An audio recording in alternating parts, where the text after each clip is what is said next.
என்ன மாதிரியான ப்ராப்ளம்லாம் சரி?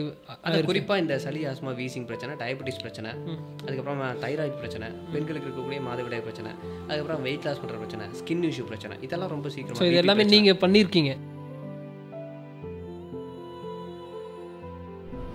ஹெல்த் அவேர்னஸ்னால் என்னங்கிறது அவங்களுக்கு தெரியல. இப்போது நிறைய படித்தவங்க தான் பார்த்தீங்கன்னா நிறையா வெரைட்டிஸான உணவுகளை போய் எக்ஸ்ப்ளோர் பண்ணுறாங்க. டேஸ்ட்டாக இருக்குல்ல ப்ரோ?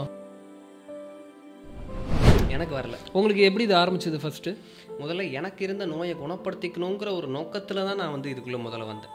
அப்புறம் இதுக்குள்ளே பயணிக்க நிறைய நல்ல விஷயங்கள், நிறைய ஃபாஸ்டிங்லாம் பண்ணுறப்போ மென்டல் கிளாரிட்டி நிறைய கிடைச்சிது. இவ்வளோ நாள் இதை கடைபிடிச்சிட்டேன், தெரியத்தனமாக நடந்துருச்சு எல்லாமே. திரும்பவும் என்னோடய பாடியை ஒரு நல்ல ஒரு கண்டிஷனுக்கு நான் சேஞ்ச் பண்ணணும் அப்படின்னா எவ்வளோ வீக்ஸ் டைம் எடுத்துக்கும் இந்த ஒரு சைக்கிள் சேஞ்ச்? குறைஞ்சது ஒரு வேறு என்ன மாதிரியான விஷயங்கள் இப்போது கடைபிடிச்சா நல்லா இருக்கும்னு சொல்லி நீங்கள் ஃபீல் பண்ணுறீங்க? இப்போ இருக்கக்கூடிய ஆளுன்னா ஏதாவது ஒரு உடற்பயிற்சி. நம்மளே மதன் பாபு சிரிக்கிற மாதிரி நம்மளே தனியாக சிரிக்கலாம் அப்படின்னு சொல்லிட்டு சிரிச்சிங்கன்னா அந்த ஹார்மோன்ஸ் வரும். அழைக்கிறான் மாதவன்.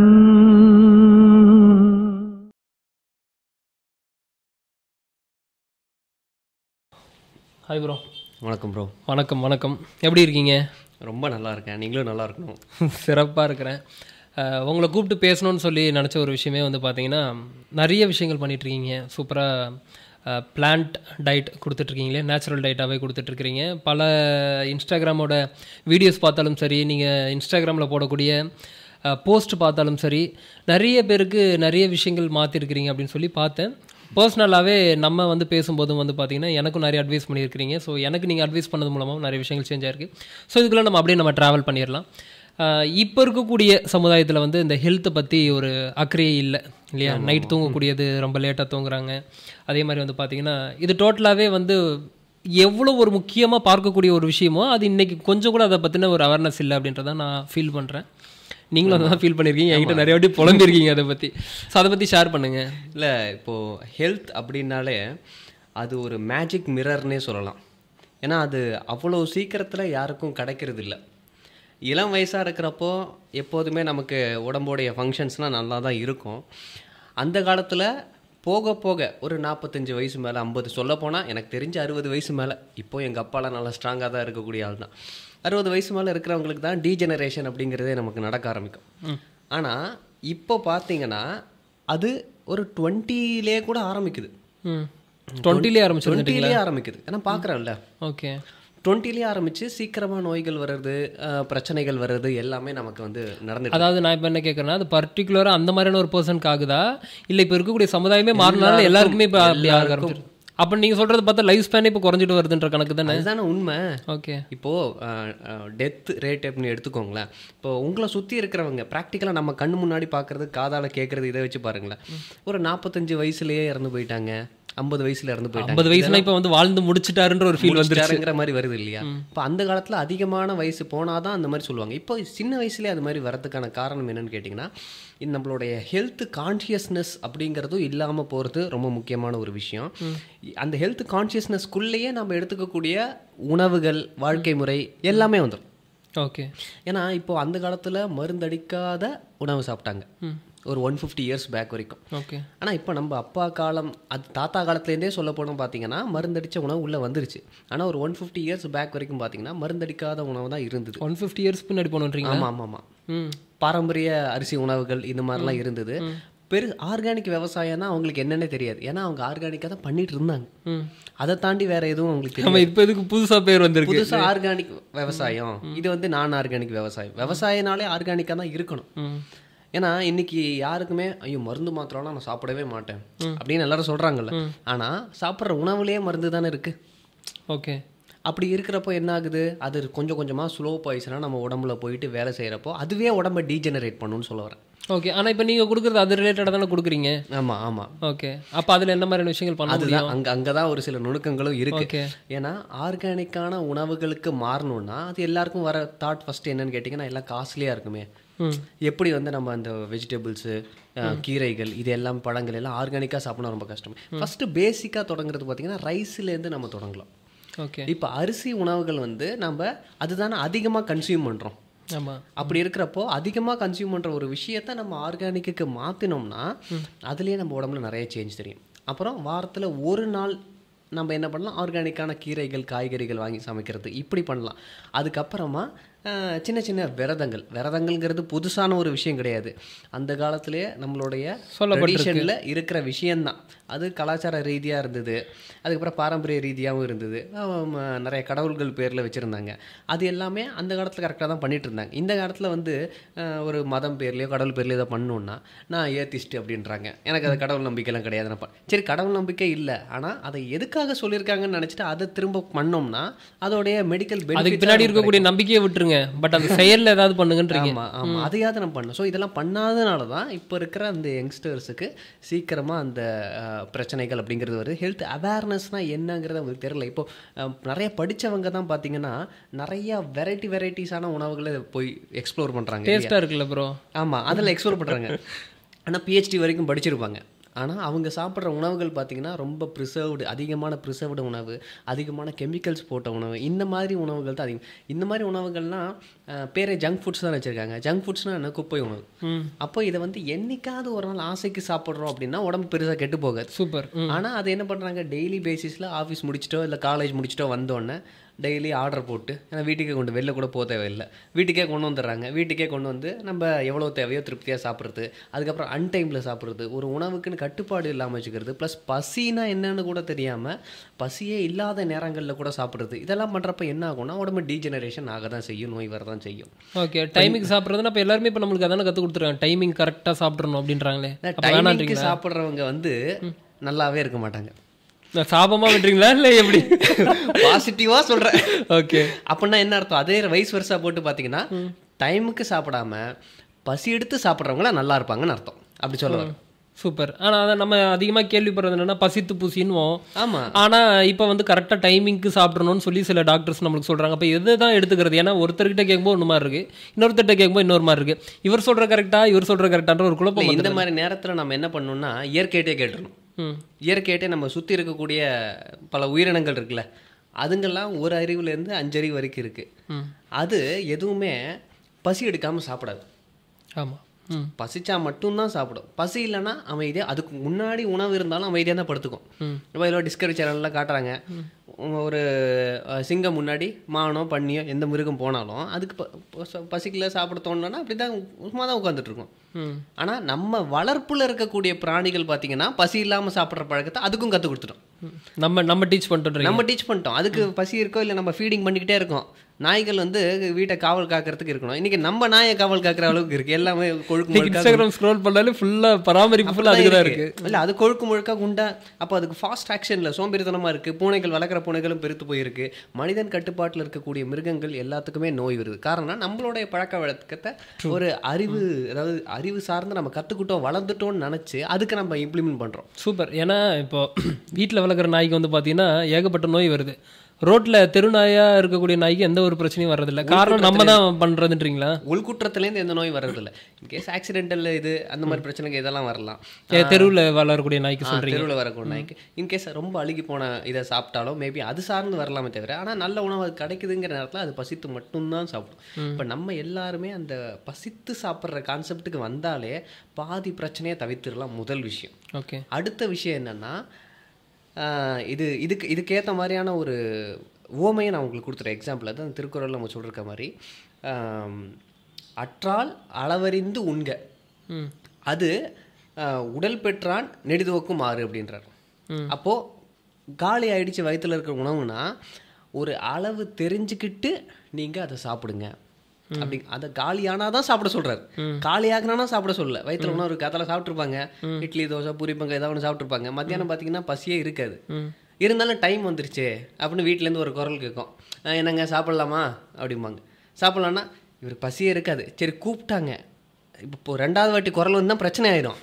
அதுக்காகவே வந்து போய் சாப்பிட்ருவாங்க டைமுக்கு சொல்லிட்டு. என்ன எனக்கு வேலையை முடிய வேண்டாமா, நான் அதை இப்போ ஒழிச்சு போடணும், அது பண்ணணும், அது சீக்கிரம் வந்து உங்களுக்கு ஒரு வாட்டி அவங்க பொண்ணுக்கு ஒரு வாட்டி அவங்க திரும்ப உட்காந்து பரிமாறிட்டு இருக்க முடியும் ஒரு கேள்வி வரும் அப்படின்னு சொல்லிட்டு. ஸோ இதுக்காகவே வந்து பல பேர் பசி இல்லாமல் சாப்பிட்றாங்க. சில பேர் வந்து வெளியில் இருக்கிறப்போ பார்த்தீங்கன்னா ஃப்ரெண்ட்ஸ் உதாரணத்துக்கு சாயங்காலம் டைமில் ஸ்நாக்ஸ் டைம்னு அப்படின்னு சொல்லிட்டு வருது இல்லையா, கம்பெனியில் வேலை செய்கிறவங்களாம் போவாங்க. எல்லோரும் இதை வாங்குவாங்க, மச்சான் அதை சாப்பிட்லாம்டா, இதை வாங்கடா போடுறா அப்படின்னு சொல்லிட்டு வயிற்றில் பசியே இருக்காது. பஜ்ஜி போண்டா என்ன சாப்பிட்றாங்களோ என்னத்தையும் ஒன்றத்தை வயிற்றில் போட்டுடுறாங்க. ஸோ அப்போ முன்னாடி சாப்பிட்ட உணவும் ஜீரணமாகாது, இப்போ சாப்பிட்ற உணவும் ஜீரணமாகாது. அது இதுக்கப்புறம் வந்து பார்த்தீங்கன்னா ஆஃபீஸில் போகும்போது இப்போ டைமிங் படி தானே லஞ்ச் வருது, அப்போ அதெல்லாம் எதுவும் பண்ண முடியாதுன்றீங்களா? டைமிங் வந்து நம்ம ரூல்ஸ், கம்பெனி ரூல்ஸு செட் பண்ணலாம். உடம்புக்குன்னு ஒரு ரூல்ஸ் இருக்கே, அது வந்து யாருக்கு இது பண்ண முடியும்? இப்போ ஒருத்தருக்கு 1 மணிக்கு பசி வரும், ஒருத்தருக்கு 12 மணிக்கு பசி வரும், ஒருத்தருக்கு 4 மணிக்கு தான் பசி வரும். சில பேர் காத்தால சாப்பிட்டா மத்தியானம் பசியே இருக்காது, நைட் நேரத்துலாம் பசி, அவங்களோட எனர்ஜி பொறுத்து. ஆமாம், அவங்க பாடி மெட்டபாலிசம் பொறுத்து, எந்த அளவுக்கு ஒரு உணவை ஜீரணம் பண்ணுதுங்கிறத பொறுத்து. நமக்கு என்னன்னா அந்த 3 நேரம் சாப்பிடணுங்கிற அது கம்பல்ஷன் அப்படிங்கிறதுக்குள்ள வர்றப்ப தான் பிரச்சனைங்கிறது ஆரம்பிக்குது. ஒவ்வொருத்தருடைய உடல்வாகு வேற, உழைப்பு வேற, எல்லாமே வேற. கம்பல்ஷன் போது ஒரு விஷயம், ஏன்னா எனக்கும் ரொம்ப அதிகமாக நடக்கக்கூடிய விஷயம், மற்றவங்ககிட்ட பார்க்கக்கூடிய விஷயம். இப்போது காலையில் சாப்பாடு ஒரு 10 மணிக்கு சாப்பிட்றோன்னு வைங்களேன், மதியம் சாப்பாடு ஒரு சப்போஸ் பசி இல்லை பெருசாக அப்படின்னு ஒரு 2 மணிக்கு சாப்பிடுவோம், சாரி ஒரு 4-5 மணிக்கு சாப்பிடுவோம்னு வச்சுப்போமே. நைட்டு சாப்பாடு திரும்ப வந்துருச்சுல்ல, நைட்டு சாப்பாடு இப்போயே சாப்பிட்ரு அப்படின்னு ஒரு 1 மணி நேரத்துக்குள்ளேயே கடமைக்கு நீங்கள் சொல்கிற மாதிரி 5 மணிக்கு 6 மணிக்கு நம்ம மதியம் சாப்பாடு சாப்பிட்ருந்தாலும் நைட்டு சாப்பாடு நீ மிஸ் பண்ணக்கூடாது, அதை வந்து ஒரு 7 மணிக்கு சாப்பிடுன்னு ஒரு 1.5 மணி நேரத்துக்குள்ளேயே நம்ம சாப்பிட ஆரம்பிச்சிடும். நீங்கள் சொல்கிற மாதிரி ஒரு கடமைன்னு போதே தவிர இங்கே என்ன வந்து டைஜஸ்ட் ஆகுது அதுக்கப்புறம் திரும்பவும் வந்து சாப்பிட்றோமான்றதை கவனிக்கிறதே இல்லை. ட்ரூ, அதுதான். அதாவது மருந்து அப்படிங்கிறது ஒன்று தனியாக தேவையில்லை. எப்போ பசி எடுத்து சாப்பிட்டா. இப்போ பசி எடுக்காமல் சாப்பிட்றதுனாலையும் ஓவர் ஈட்டிங் பண்ணுறவங்களுக்கும் தான் இந்த மருந்து மாத்திரைகளோட தேவைகள்ங்கிறதே வர ஆரம்பிக்குது. அருந்தியது அற்றது போற்றி உனின், அவ்வளோதான். கரெக்டாக சொன்னீங்க. சூப்பர். அப்போ நமக்கு வந்து காலி ஆயிடுச்சுன்னா சாப்பிடுங்க, காலி ஆகலைன்னா சாப்பிடாதீங்க. அதாவது வீட்டில் இருக்கிற டேபிளில் இருக்கிற உணவை சொல்ல, வயிற்றில் இருக்கிற உணவை சொல்கிறேன். அப்போது வீட்டில் என்ன பண்ணுறாங்க, டேபிள் அடுக்கி வச்சிடுறாங்க. டைனிங் டேபிள் போகிற வழியில் வர வழியிலே இருக்குது, ஸ்நாக்ஸு மற்ற உணவுகள் எல்லாமே இருக்குது. அப்போ என்னென்னா இவங்களுக்கு போக வர்றப்பெல்லாம் அதை பார்த்தோன்னே சாப்பிடணுங்கிற உணர்வு தான் அதிகமாக இருக்குது. ஓகே, கண்ணில் படுற மாதிரி இருக்கிறதுனால தூண்டுது. இதுக்கு பேர் சைக்கிக் செக்ரீஷன்னு சொல்லுவாங்க. சைக்கிக் செக்ரீஷன்னா மனம் சார்ந்த சுரப்பு நிலை. இப்போ ஒன்றும் இல்லை, இப்போ சும்மா கண்ணை மூடி நான் சொல்கிறது இமேஜின் பண்ணுங்களேன். இப்போ நீங்கள் ரோட்டில் நடந்து போயிட்டே இருக்கீங்க, பார்த்தா ஒரு புளிய மரம் இருக்குது, அந்த இடத்துல நிறைய புளியெல்லாம் காய்ச்சி தொங்குது. நீங்கள் எட்டி ஒரு இதை பறிக்கிறீங்க, பறித்து அதை நல்லா உடச்சி அதை வாயில் வச்சு இப்போ சாப்பிட்றீங்க. அப்போ எச்சில் சுரக்குதா? நீங்கள் சொல்லும் போதே எனக்கு சுரந்துருச்சு. நீங்கள் புளிய மரம்னு போதே எனக்கு சுரந்துருச்சு. ஸோ இது எதனால் அப்படின்னு கேட்டிங்கன்னா, இப்போ உங்களுக்கு பசிக்குமான்னு கேட்டால் பசி இருக்காது, பட் ஆனால் அந்த டேஸ்ட்டை நினச்சா பண்ணாலே வந்துடுது. செக்ரீஷன், டைஜஸ்டிவ் என்சைம்ஸ்லாம் செக்ரீஷன் நடக்க ஆரம்பிக்கும். ஸோ இதுக்கு பேர் தான் சைக்கிக் செக்ரீஷன். டாக்டர் ஐவன் பெட்ரிச் பாவலோன்னு சொல்லக்கூடிய ஒரு விஞ்ஞானி நிறையா மிருகங்களை வச்சு ஆராய்ச்சி பண்ணுறாரு. லேபில் ஆராய்ச்சி பண்ணுறப்ப என்னென்னா, ஒரு நாய்களை வச்சு பண்ணக்கூடிய ஆராய்ச்சி வந்து அது நோபல் பரிசு வாங்கிட்டுன்னு நினைக்கிறேன். ஸோ அதில் மணி அடிக்கிறப்போ அந்த சாப்பாட்டை கொண்டு வந்து நாய்க்கு வைக்கிறார். இது மாதிரியே பழக்கிறார். மணி அடித்து சாப்பாடை கொண்டு வந்து நாய்க்கு வைக்கிறாரு. வச்சோன்னா அதுக்கு நாய்க்கு எச்சில் ஊற்றி சாப்பிட ஆரம்பிக்குது. அப்புறம் என்ன பண்ணுறாருன்னா, மணி அடிக்கிறாரு, சாப்பாடை கொண்டு வந்து கண்ணில் மட்டும்தான் காட்டுறாரு, அங்கேருந்தே எச்சில் ஊற்ற ஆரம்பிக்கிறார். மணி அடிக்கிறாரு, சாப்பாடை கண்ணில் கூட காட்டல, அதுக்கு நாக்கில் எச்சில் சுரக்க ஆரம்பிக்குது. அந்த மணி அடித்தா ஆகணுன்றது பழக்கம். ஓகே. ஸோ இதுக்கு தான் சைக்கிக் செக்ரீஷன் அப்படின்னு சொல்லக்கூடிய ஒரு ஃபினாமினான அவர் பேர் வைக்கிறார். ஓகே. ஸோ இப்போ மனிதர்களுக்கும் பார்த்தீங்கன்னா அப்படி தான். அது சாப்பாடை பார்த்தா இல்லை நினச்சாலே வந்து பசி வர ஆரம்பிச்சிடும். அது உண்மையான பசியான்னு கேட்டால் பொய் பசி. ஓகே, பசி கிடையாது, ஆர்வம், அதை சாப்பிடணுன்ற ஒரு எக்ஸைட்மெண்ட், அந்த ரெக்கார்டு மனசுல இருக்குல்ல, அந்த உணவுகளோட டேஸ்ட் பத்தின. இப்போ ஒரு உதாரணத்துக்கு நான் உங்கள்கிட்ட சொல்றேன், நீங்க என்கிட்ட ஃபோனில் பேசிட்டு இருக்கீங்க, நீங்க இப்போ தான் சாப்பிட்டு முடிச்சிருக்கீங்க, நான் சொல்றேன் ப்ரோ நான் இப்போ தான் நான் வந்துட்டு இருக்கேன், உங்களுக்கு வந்து என்ன ரொம்ப பிடிக்கும் நீங்கள் சொல்லுங்களேன், என்ன பிடிக்கும் உங்களுக்கு? ஸ்நாக்ஸா ஏதாவது ஒரு நம்ம போய் சாப்பிட்ற மாதிரி இருந்தால் வெளியே பஜ்ஜி போண்டா. சரி, இப்போ ஒரு பஜ்ஜி உங்களுக்கு பிடிக்கும், மிளகா பஜ்ஜி உங்களுக்கு ரொம்ப பிடிக்கும். இப்போ தான் 3 மணிக்கு சாப்பிட்டு முடிச்சிருக்கீங்க, நான் உங்களுக்கு 3:30 மணிக்கு கால் பண்ணுறேன், உங்களை பார்க்க வந்துட்டு இருக்கேன், சுட சுட மிளகா பஜ்ஜி வாங்கிட்டு வரேன்னா 4 வாங்கிட்டு வரேன், நீங்கள் ரெடியாக இருங்க அப்படின்னு சொல்லிட்டு நான் உங்களுக்கு ஃபோன் பண்ணுறேன்னா, உங்களுக்கு என்னென்னா நீங்கள் ப்ரிப்பேர் ஆகிப்பீங்க மைண்ட் லெவலில். ப்ரிப்பேர் ஆகிட்டு ஓகே மிளகா பஜ்ஜி வரப்போகுது நம்ம சாப்பிடுவோம் அப்படின்னு ப்ரிப்பேர் ஆயிடுவீங்க. அப்போ என்னென்னா உங்களுக்கு பசி இருக்கோ இல்லையோ அந்த இது நம்மளை அறியாமலே சுரக்கவும் ஆரம்பிக்கும். ஓகே. சில பேர் சொல்லுவாங்க நான் சாப்பிட்டேன் ஆனால் மறுபடியும் எனக்கு பசிக்குது அப்படிம்பாங்க. அது பசி என்னன்னா பொய் பசி. உண்மையான பசினா உடல் கேட்குற ஒரு விஷயம் உண்மையான பசி. ஓகே. பொய் பசிங்கிறதா மனசு கேட்குற ஒரு விஷயம். அப்போ அந்த பொய் பசி எப்படி கண்டுபிடிக்கிறது? ஆனால் இப்போ நீங்கள் அன்னைக்கு நம்ம பேசும்போது டிஸ்கஸ் பண்ணிட்டு இருந்தது என்னென்னா, இந்த வாதம் பித்தம் கபம் அந்த உடம்புக்கு தகுந்தாற் போல சீக்கிரமா டைஜஸ்ட் ஆகும், அது ஒரு விதம் இருக்கு. ஆமாம், அது ஒரு தனி இருக்கு. அதாவது பித்த உடம்பு இருக்கிறவங்களுக்கு டைஜஷன் ரொம்ப ஃபாஸ்ட்டாக இருக்கும். அதனால சாப்பிட்ட உடனே இமீடியட்டாக கேட்பாங்க. உடனேலாம் அந்த 1 ஹவரில் பசிக்க வாய்ப்பே இல்லை. ஓகே. இப்போ நல்ல ஒரு ஃபுட்டு சாப்பிட்றாங்கன்னா 1 ஹவரில் பசிக்க வாய்ப்பு இல்லை. இப்போ 1 ஹவர் இப்போ ஒரு ஃப்ரூட் சாப்பிட்றாங்கன்னா 1 ஹவரில் பசிக்க வாய்ப்பு இருக்கு. ஆனால் நல்ல ஒரு மீல் எடுத்துக்கிறாங்கன்னா 1 ஹவரில் பசிக்க வாய்ப்பு இல்லை. பித்த உடம்பா இருந்தாலும் அப்படி ஆகாது. அப்படின்னா ரொம்ப அதிகமான செக்ரீஷன் அவங்களுக்கு இருக்கு. அப்போ குடலை சரி பண்ண வேண்டியது இருக்குன்னு அர்த்தம். ஓகே. அப்போ இம்பேலன்ஸ் ஸ்டேட்ல அவங்க இருக்காங்க. அதை சரி பண்ண வேண்டியது இருக்கு. அதுக்கு தான் நம்ம வந்து இந்த டீடாக்ஸ் பண்றது, குடல் சுத்தம் பண்றது, இதெல்லாம் பண்றது, லைஃப் ஸ்டைல் சேஞ்ச். ஆனா இப்போ நீங்க சொன்னது வந்து அந்த மாதிரி அந்த கிடையாது. பசி கிடையாது. ஓகே. இது மனசு ரீதியாவே நான் நிறைய பேரை பார்த்துருக்கேன். எங்க ஃபேமிலியில ஃப்ரெண்ட்ஸ் சர்க்கிள்ல எல்லாருமே இப்பதான் சாப்பிட்டுருப்பாங்க. உடனே வேற ஏதாவது ஃபுட் இருந்துச்சுன்னா அதை திரும்ப எடுத்து சாப்பிடுவாங்க. அப்ப இது எப்படி உருவாச்சுன்றீங்க? அது உருவாச்சுன்னா அது வந்து மைண்ட்ல இருக்கக்கூடிய ரெக்கார்டு. இப்போ நான் உங்கள்கிட்ட சொன்னேன், இந்த மிளகா பஜ்ஜி வாங்கிட்டு வரேன், நீங்க வந்து ரெடியா இருங்க அப்படின்னா உங்களுக்கு மனசுல சுரக்குதா? இப்போ நான் உங்கள்கிட்ட சொல்றேன், என் ஃப்ரெண்டு வந்து மலேசியாலேருந்து வந்திருக்கான், அங்கேருந்து ஒரு ஸ்பெஷல் ஃபுட்டு, அதுக்கு பேர் சிக்கன் குக்கா, நான் உங்களுக்கு வாங்கிட்டு வரேன், நீங்க ரெடியா இருங்கன்னா எனக்கு அதை பத்தின ஐடியா இல்லை. என்ன சிக்கன் குக்கானா அது என்னன்னே தெரியாது விட்டுருவீங்க. இதே உங்களுக்கு தெரிஞ்ச உணவு சொன்னாக்கா உங்களுக்கு செக்ரிஷன் சாப்பிடணும், ஆல்ரெடி அதை பற்றி ஃபீல் பண்ணியிருக்கேன், அந்த டேஸ்ட் எப்படி இருக்குன்னு ஃபீல் ரெக்கார்டு இருக்கு. ஸோ அப்போ நம்ம வந்து டேஸ்ட்டில் வந்து ரொம்ப அதிகமான அடிக்ஷன் இருக்கிறதுனால நமக்கு இந்த சைக்கிக் செக்ரிஷன் அதிகமாக வேலை செய்யும். ஓகே. இப்போ நீங்கள் உங்களோட ஃபேமிலியாக இருக்கட்டும், உங்களோட ஃப்ரெண்ட்ஸ் சர்க்கிளில் பார்த்துட்டு எவ்வளோ பேர் பசிச்சு சாப்பிட்றாங்கிற சொல்லிருக்காங்க உங்கள்கிட்ட? இல்லை, யாருமே கிடையாது. எனக்கே பார்த்து அப்படிலாம் டீச் பண்ணுறது இல்லை ப்ரோ. உங்களை மாதிரி ஆள் தான் எங்களுக்கு அந்த மாதிரி டீச் பண்ணுறாங்க. டைமிங்க்கு சாப்பிட்ரு, இல்லைனா வந்து குடல் வந்து புண்ணாயிடும், இல்லை உடம்புக்குள்ளே பிரச்சனை வந்துடும். நாங்கள் பேர் அந்த காலத்துலலாம் டைமிங்க்கு தான் சாப்பிட்டோம். அந்த மாதிரி விஷயங்கள் தான் கற்றுத்தராங்க. யாரும் பசிச்சு சாப்பிடுனால இல்லை டைமிங்க்குனாலும் அந்த காலத்தில் நீங்கள் சொன்ன மாதிரி பார்த்தீங்கன்னா அவங்களுக்கு எல்லாருக்குமே ஒரு உணவு பற்றாக்குறை இருந்தது. அவங்க அதிகபட்சம் சாப்பிட்டது 2 வேளை தான் இருந்திருக்கேன். பெரும்பாலும் 2. இப்போ கூட இந்த ரோம் நாட்டோட கலாச்சாரம் 17th செஞ்சுரின்னு நினைக்கிறேன், நீங்கள் எல்லாம் ஸ்டடீஸ் போட்டு பார்த்தாலே தெரியும், அவங்கள ஒரு வேளை தான் உணவே சாப்பிட்ருக்காங்க, மத்தியானம் 12 மணிக்கு. அதுக்கு பேர் டின்னர்னு அவங்க குறிப்பிடுறாங்க. அவங்க வயல் வேலைகள் இதெல்லாம் முடிச்சுட்டு ஒரு வேளை உணவு சாப்பிட்டு அதோட முடிச்சிடும். அவங்க நாட்டோட உணவு எது வேணா, சீஸ், பிரெட், அது மாதிரி சம்திங் ஏதோ சாப்பிட்ருக்காங்க. அதுக்கு மேலே எதுவும் அவங்க வந்து சாப்பிட்டது கிடையாது. சூப்பர். நம்ம ஊர்லேயும் அதே மாதிரி தான் இருந்திருக்கு. பெரும்பாலும் 2 வேளை தான் இருந்திருக்கு. காலைல எழுந்துப்பாங்க, அந்த பழைய சாதம் தண்ணி ஏதோ குடிச்சிட்டு வேலைக்கு போவாங்க. அப்புறம் 10-11 மணிக்கு பழைய சாதம் சாப்பிடுவாங்க. அப்புறம் வேலையெல்லாம் பார்த்துட்டு ஓய்வு எடுத்துட்டு மறுபடியும் சாயங்காலம் கொஞ்சம் வேலையை பார்த்துட்டு வீட்டுக்கு வந்துட்டு அந்த சூடாக சாதமோ இல்லைனா வந்து சிறுதானியங்கள் ஏதாவதோ, கம்பு, களி, இந்த மாதிரி சம்திங் ஏதோ சாப்பிட்டு அதோட தான் முடிச்சு. 3 வேளை சாப்பிட்ற பழக்கமே இல்லை. பெரும்பாலும் சாப்பிட்டது இருந்தது இல்லை. அதுவும் இட்லி தோசை சாப்பிட்ற பழக்கம்லாம் வந்து எப்போவாது தீபாவளிக்கு, பொங்கலுக்கு, இந்த மாதிரி ஒரு இதில் தான் இருந்திருக்கு. இப்போ நம்ம தினசரி வந்து சாப்பிட்ற அளவுக்கு நமக்கு வந்துருச்சு இல்லையா? இப்போ அது பெருமையாக தானே பார்க்குறோம். அந்த காலத்துலலாம் வந்து தீபாவளிக்கு கிடைக்கக்கூடிய பலகாரம்டா இப்போல்லாம் வந்து டெய்லியும் கிடைக்குதுன்ற ஒரு பெருமையாக தான் பார்க்கக்கூடிய ஒரு நிலை. பெருமையாக பார்க்குறாங்க, ஆனால் உடல் வந்து அதை வறுமையாக பார்க்குதே. அது அன்னைக்கு நீங்கள் சொல்லும்போது கூட அது இருக்கிறதுலே ரொம்ப ஒரு மோசமான ஒரு ஃபுட்டுன்னு சொன்னீங்க. ஆமாம், அது வந்து பலகாரங்களை என்னைக்காவது சாப்பிடக்கூடிய ஒரு ஐட்டம் தான். தினசரி அதுவும் குறிப்பாக கேஸ்ட்ரிக் பிரச்சனையெல்லாம் அதிகமாக ட்ரிகர் ஆகுறதே இந்த இட்லி தோசை சாப்பிட்றதுனால தான். அந்த மாவு அது வந்து சில பேர் ஒரே நாளில் அரைச்சி உடனே அடுத்த நாள் யூஸ் பண்ணுவாங்க. அப்படி சாப்பிட்டாலுமே அது டிஸ்டர்பன்ஸ் தான். அப்படி இருக்கிறப்ப சில பேர் பார்த்தீங்கன்னா 4 நாள் 5 நாள் ஃப்ரிட்ஜில் வச்சு யூஸ் பண்ணுறது. புளிச்சாதான மாவு நல்லா இருக்கும்னு ஒரு கான்செப்ட். அது ஒரு நாள் புளிச்ச மாவை பயன்படுத்தினா அது டேஸ்ட் இருக்கும். அதையே ஃப்ரிட்ஜில் வச்சு 4-5 நாள் இதே கெட்டு போக விடாம இதே அது வந்து கொஞ்சம் ரொம்ப புளிப்பு ஏறிடும். ஒரு சில நேரத்தில் என்ன பண்ணுவாங்கன்னா அந்த புளிப்பை மேட்ச் பண்ணுறதுக்காக அதில் பச்சை மிளகாய் நறுக்கி போடு, வெங்காயத்தை நறுக்கி போடு, இதை வந்து பணியாரமாக போட்டுடலாம், பணியாரம் மாதிரி அந்த மாதிரி போட்டு சாப்பிட்றது. இதெல்லாம் சாப்பிட்றப்ப என்ன ஆகுதுன்னா நிறைய பேருக்கு எதுக்களிப்பு இருக்குது, நெஞ்சரிச்சல் இருக்குது, வயிறு உப்பசம் இருக்குது. ஏன்னே தெரில, நான் வீட்டு உணவை தான் சாப்பிட்றேன் அப்படின்றாங்க. வீட்டு உணவு என்ன சாப்பிட்றோம்? வீட்டு உணவும் நம்மளுடைய உடலுக்கு எது பொருத்தமாக இருக்கோ அதை நம்ம தேர்ந்தெடுத்து சாப்பிடணும். அதாவது உடலுக்கு பொருந்தக்கூடிய உணவாக சாப்பிடணும். உடலுக்கு பொருந்தக்கூடியதுன்னா இப்போ ஒருத்தருக்கு ஒரு மாதிரி சொல்றீங்க. அப்படியே ஒவ்வொருத்தருக்கும் ஒரு மாதிரி இருக்கும். இப்போ உதாரணத்துக்கு சில பேருக்கு கப உடம்பா இருக்குன்னு வச்சுக்கோங்களேன், இந்த பழங்கள் இதெல்லாம் பெரும்பாலும் சாப்பிட முடியாது. அப்போ அவங்களுக்கு சூடாக இருக்கக்கூடிய உணவுகளாக தேர்ந்தெடுத்து கொஞ்சம் சாப்பிடும். இப்போ எல்லாருக்கும் பழங்களும் செட் ஆகாதுன்றீங்களா? சில பழங்கள் ஆரம்பத்தில் செட் ஆகாது, ஆனால் கிளென்சிங் பண்ணி முடிச்சுட்டா நேச்சுரல் டயட்டு செட் ஆகும். இப்போ கிளென்சிங் பண்ணி உடம்பை கொஞ்சம் பேலன்ஸை கொண்டு வந்துட்டா அப்போ வந்து செட் ஆகும். இப்போ எனக்கே பார்த்தீங்கன்னா சின்ன வயசில் சைனஸ், வீசிங், ஆஸ்மா, சளி பிரச்சனைலாம் இருந்தது.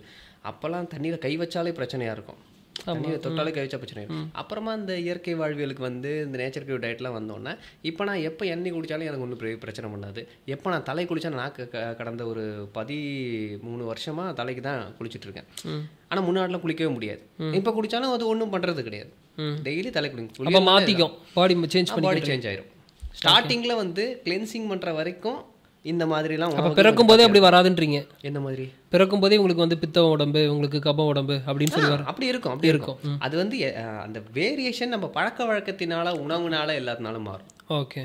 ஸோ அதில் ஒரு சேஞ்சஸ் கொண்டு வர முடியும் கண்டிப்பாக. ஸோ இப்போ வந்து நம்ம இந்த மாதிரியான உணவுகள் குறிப்பாக இட்லி தோசை உணவு சாப்பிட்றதுனாலே பல பிரச்சனை. இட்லி தோசையை மட்டும் ஸ்டாப் பண்ணி பாருங்கள், நிறைய பேருக்கு சளி பிடிக்கிறது கூட.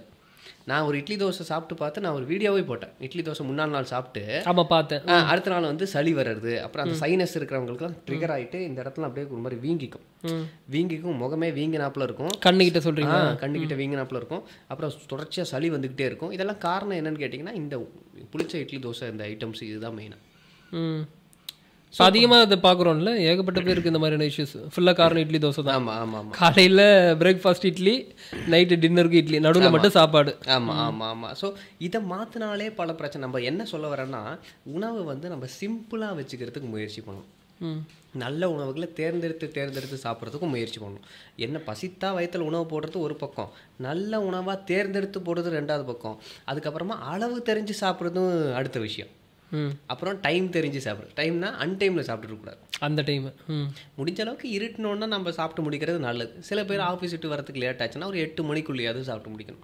ஓகே. மற்றவங்களாம் சீக்கிரம் தூங்குற பழக்கம் இருக்குது, சீக்கிரம் எழுந்துக்கிற பழக்கம் இருக்குன்னா ஒரு 6 மணிக்குள்ளேயே சாயங்காலம் சாப்பிட்டு முடிக்கிறது ரொம்பவே பெஸ்ட்டு. ஒரு 9:30-10க்கெலாம் தூக்கத்துக்குள்ளேயே போயிடலாம்.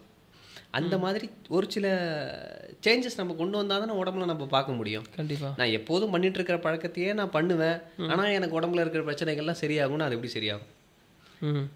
நீங்கள் உங்கள் உடம்பு, நம்ம உடம்பு வந்து கொடுத்துருக்கிற இர்ரீப்ளேசபிள் விஷயம்னா உடம்பு மட்டும்தானே. கண்டிப்பாக. இப்போ ஒரு கார் வாங்கியிருக்கோம், பிடிக்கலன்னா கார் மாற்றிக்கிறோம், 2 வீலர் மாற்றிக்கிறோம், வீடு பிடிக்கல வீடு மாற்றிக்கிறோம். இப்போ என்ன உடம்பு பிடிக்கல மாற்ற முடியுமா? கண்ணு பிடிக்கல மாற்ற முடியுமா? அதெல்லாம் முடியாது. அதனால் நம்ம முடிஞ்ச அளவுக்கு ப்ரியாரிட்டி அதிகமாக கொடுக்கறது இந்த உலகத்தில் எல்லாத்த விட செல்ஃப் லவ். கண்டிப்பாக. அந்த செல்ஃப் லவ்னா என்னென்னா நம்ம உடம்பு மனசை பார்த்துக்கிறது தான். ஸோ அதுக்கான முயற்சிகளை நம்ம எடுக்கணும். அப்போ எந்த மாதிரி எடுக்கலாம்னு சொல்கிறீங்க? அதுதான் முதல் விஷயம் என்னன்னு கேட்டிங்கன்னா, இந்த பாரம்பரிய அரிசி உணவுகளுக்கு மாறலாம். நார்மல் ரைஸ் வெரைட்டி சாப்பிட்றதுக்குள்ள பாரம்பரிய அரிசி அதுலேயே நிறையா இருக்குது. இப்போ பிளாக் ரைஸில் பார்த்தீங்கன்னா, அன்றைக்கி நீங்கள் எனக்கு கொடுத்து அனுப்பிச்சிங்களா, அது என்ன ரைஸ்? அது வந்து பூங்கார்னு நினைக்கிறேன். ஓகே. அது பூங்கார் நல்லா இருக்கு, சாப்பிட்டுட்டு இருக்கேன், சூப்பராக இருக்குது. பிளாக் ரைஸ் இருக்குது, ப்ரௌன் ரைஸ் இருக்குது, ஒயிட் ரைஸ் இருக்குது, இன்னும் எல்லோ, இந்த மாதிரி இன்னும் ஒரு 5 கலரோ 6 கலரோ இருக்குன்னு சொல்கிறாங்க. ஸோ இப்போது கருப்பு கவுனி நம்ம வச்சு சாப்பிட்லாம். இல்லைனா இந்த பூங்கார், காட்டு யானை, மருவதாங்குருவை, மாப்பிள்ளை சம்பா, கருடன் சம்பா, இது மாதிரி இருக்குது. கிடைக்குதா ப்ரோ? இப்போ நிறைய இடத்துல இப்போ விழிப்புணர்வு நிறைய பேருக்கு வர ஆரம்பிச்சிருச்சு எல்லாம். அப்போ அப்படின்னும் போது அதுலேயும் கலப்படம் வர்றதுக்கு வாய்ப்பு இல்லையா? ஆனால் இந்த அரிசிகள்லாம் இந்த மாதிரி கலப்படம், அதாவது உரங்கள் போட்டு அது வளராது சரியா. அது மண்ணோட இயற்கை தன்மையில தான் வளர்ற மாதிரி அது இருக்குது. இந்த மாதிரியான அரிசி வகைகள் சொல்கிறீங்க. அதனால வந்து அதில் பெரிய அளவு பண்ண முடியாது. ப்ளஸ் இதெல்லாம் வந்து லாங் டேஸ் எடுத்துக்கும் வளர்கிறதுக்கு. வந்து நார்மல் இதை விட ஒரு 30 நாள் அதிகமாக தான் எடுத்துக்கிறது. ஸோ இதெல்லாம் சாப்பிட்றப்ப நமக்கு எனர்ஜி லெவலில் டிஃப்ரென்ஸ் தெரியும். அதுக்கப்புறமா உடம்பு டாக்ஸிக் ஃப்ரீ உணவு உள்ளே போகுது இல்லை, அதனால ஹெல்த்லேயும் பெட்டர்மெண்ட் தெரியும். இப்போ சில பேருக்கு வந்து கடையில் வைக்கிறது பெரும்பாலும் வந்து பச்சரிசியாக வைப்பாங்க, அன்பாலிஷ்டாக வைப்பாங்க. ஸோ அது சாப்பிட்றது சமைக்கிறது எல்லாமே கஷ்டமாக இருக்கும். அப்போ நம்ம என்ன பண்ணிக்கலாம், லைட்டாக பட்டை தீட்டி செமி பாலிஷ்டாக வைப்பாங்க, புழுங்கல் அரிசி வைப்பாங்க. அது உங்களுக்கு சமைக்கிறதும் ஈஸி. நார்மலாக அரிசி சாதம் வைக்கிற மாதிரி சமைச்சிக்கலாம். சாம்பார், ரசம் இதெல்லாம் போட்டு கூட நம்ம சாப்பிட்டுக்கலாம். ஸோ இதெல்லாம் வந்து இந்த மாதிரி சேஞ்சஸ் நம்ம ஃபஸ்ட்டு கொண்டு வரலாம். யாருக்கு என்ன ரைஸ் வெரைட்டி பிடிச்சிருக்கோ அவங்க சாப்பிடலாம் தாராளமாக. ஸோ அப்போ இட்லி தோசையை நம்ம கட் பண்ணால் அதுக்கு அல்டர்னேட்டிவ் என்ன தான் சாப்பிட்றது? அப்போது இதுதான் ஈஸியாக இருக்குது எங்களுக்கு அப்படின்னா இயற்கை உணவுகளுக்கு மாறுங்க. தாராளமாக இயற்கை உணவுகள். இயற்கை உணவுகள் எப்படி சொல்கிறீங்க? சமைக்காத உணவுகள், காய்கறி, தேங்காய், பழங்கள், இதெல்லாம் வந்து நம்ம சமைக்கலாம். தேங்காய் சாப்பிட்டோன்னா ஒரு மாதிரி சாப்பிடும் போதே எதுக்கழிச்சிட்டு, அது ஆரம்பத்தில் ஒரு சில பேர் கேஸ்ட்ரிக் பிரச்சனை இருக்குன்னா அப்படி கொஞ்சம் எதுக்கழிக்கும். அப்போ சிறிதளவு ஃபஸ்ட்டு சேர்த்துக்கலாம். இப்போ தான் பழக்கிறோம். இப்போ தேங்காயில் அதிகமான கொழுப்பு இருக்குது, அது எடுத்தோடனே நம்ம டைஜஸ்ட் பண்ணுறதுக்கு சிரமமாக இருக்கும். அப்போ என்ன பண்ணலாம், முதல்ல சிறிதளவு கொஞ்சமாக தேங்காய் வச்சுக்கலாம். அது சாப்பிட டைஜஸ்டிவ் சிஸ்டம் அதுக்கேற்ற மாதிரி. ஓகே, நீங்கள் சொல்கிற கரெக்டு. பட் இப்போ வந்து அதிகமாக உணவு சாப்பிட்டு பழகிருப்பாங்க, அவங்களுக்கு கொஞ்சோண்டு கொடுக்கும்போது தலைவலி வர்றதோ, ஏன்னா சில பேருக்கு பசி தலைவலியே வரும். அப்போ அவங்களுக்கு அந்த மாதிரி ஒரு பிரச்சனை ஃபேஸ் பண்ணும்போது அது ஒரு 3 நாள்லேருந்து 5 நாள் இருக்கும். அது பொறுத்துக்கு தான் ஆகணும். 3 நாள் 5 நாள் இருக்கும். ஏன்னாக்கா எல்லாமே ஒரு டீடாக்ஸ் தானே. இப்போது தொடர்ச்சியாக சிகரெட் பிடிச்சிட்டே இருக்காங்கன்னு வைங்களேன், திடீர்னு சிகரெட்டை ஸ்டாப் பண்ண சொன்னாக்க தலைவலிக்கும் தான் செய்யும். அதனால தம் போட்டுக்கிற மாதிரி. சில பேர் டீ காஃபி சாப்பிட்ற பழக்கம் இருக்கும். டீ சாப்பிட்டே இருந்து திடீர்னு டீ காஃபி நிப்பாட்டினா தலைவலி வரும். ஆமாம், அதே மாதிரி தான் உணவு டெய்லி காலையில் இதை சாப்பிட்டுக்கிட்டே இருந்துட்டு இப்போ திடீர்னு அந்த டாக்ஸிக் மெட்டீரியலை உடம்புலேருந்து கொஞ்சம் விளக்குறப்போ ஒரு சிம்டம்ஸ் வரதான் செய்யும். தலை வலிக்கும். ஒரு 3 நாள் இருக்கும், 5 நாள் இருக்கும். அப்புறம் கொஞ்சம் தேங்காய் கொஞ்சம் வச்சு சாப்பிடுங்க. அப்புறம் இப்போ வாழைப்பழம் வச்சு சாப்பிடலாம். தேங்காய் வாழைப்பழம் வச்சு சாப்பிடலாம். அப்புறம் தேங்காய் பப்பாளி பழம், தேங்காய் ஆப்பிள், தேங்காய் மாதுளை, தேங்காய் கொய்யா, இந்த மாதிரி. ஆனால் இதுவுமே வந்து பார்த்தீங்கன்னா ஒரு பர்சனுக்கு தகுந்தாற் போல மாறும் இல்லையா? ஒரு சில பேருக்கு வந்து சளி பிரச்சனை இருக்குன்னா அவங்க 2-3 வெரைட்டி மட்டும் வச்சுக்கலாம். தேங்காய் கூட ஆப்பிள் வச்சுக்கலாம், பப்பாளி வச்சுக்கலாம், கொய்யா வச்சுக்கலாம், மாதுளை வச்சுக்கலாம். இந்த 4 பெரும்பாலும் தொந்தரவு பண்ணாது. இதுவுமே தொந்தரவு பண்ணுற மாதிரி தான் தேங்காயும் பப்பாளி கூட வச்சு சாப்பிடலாம்.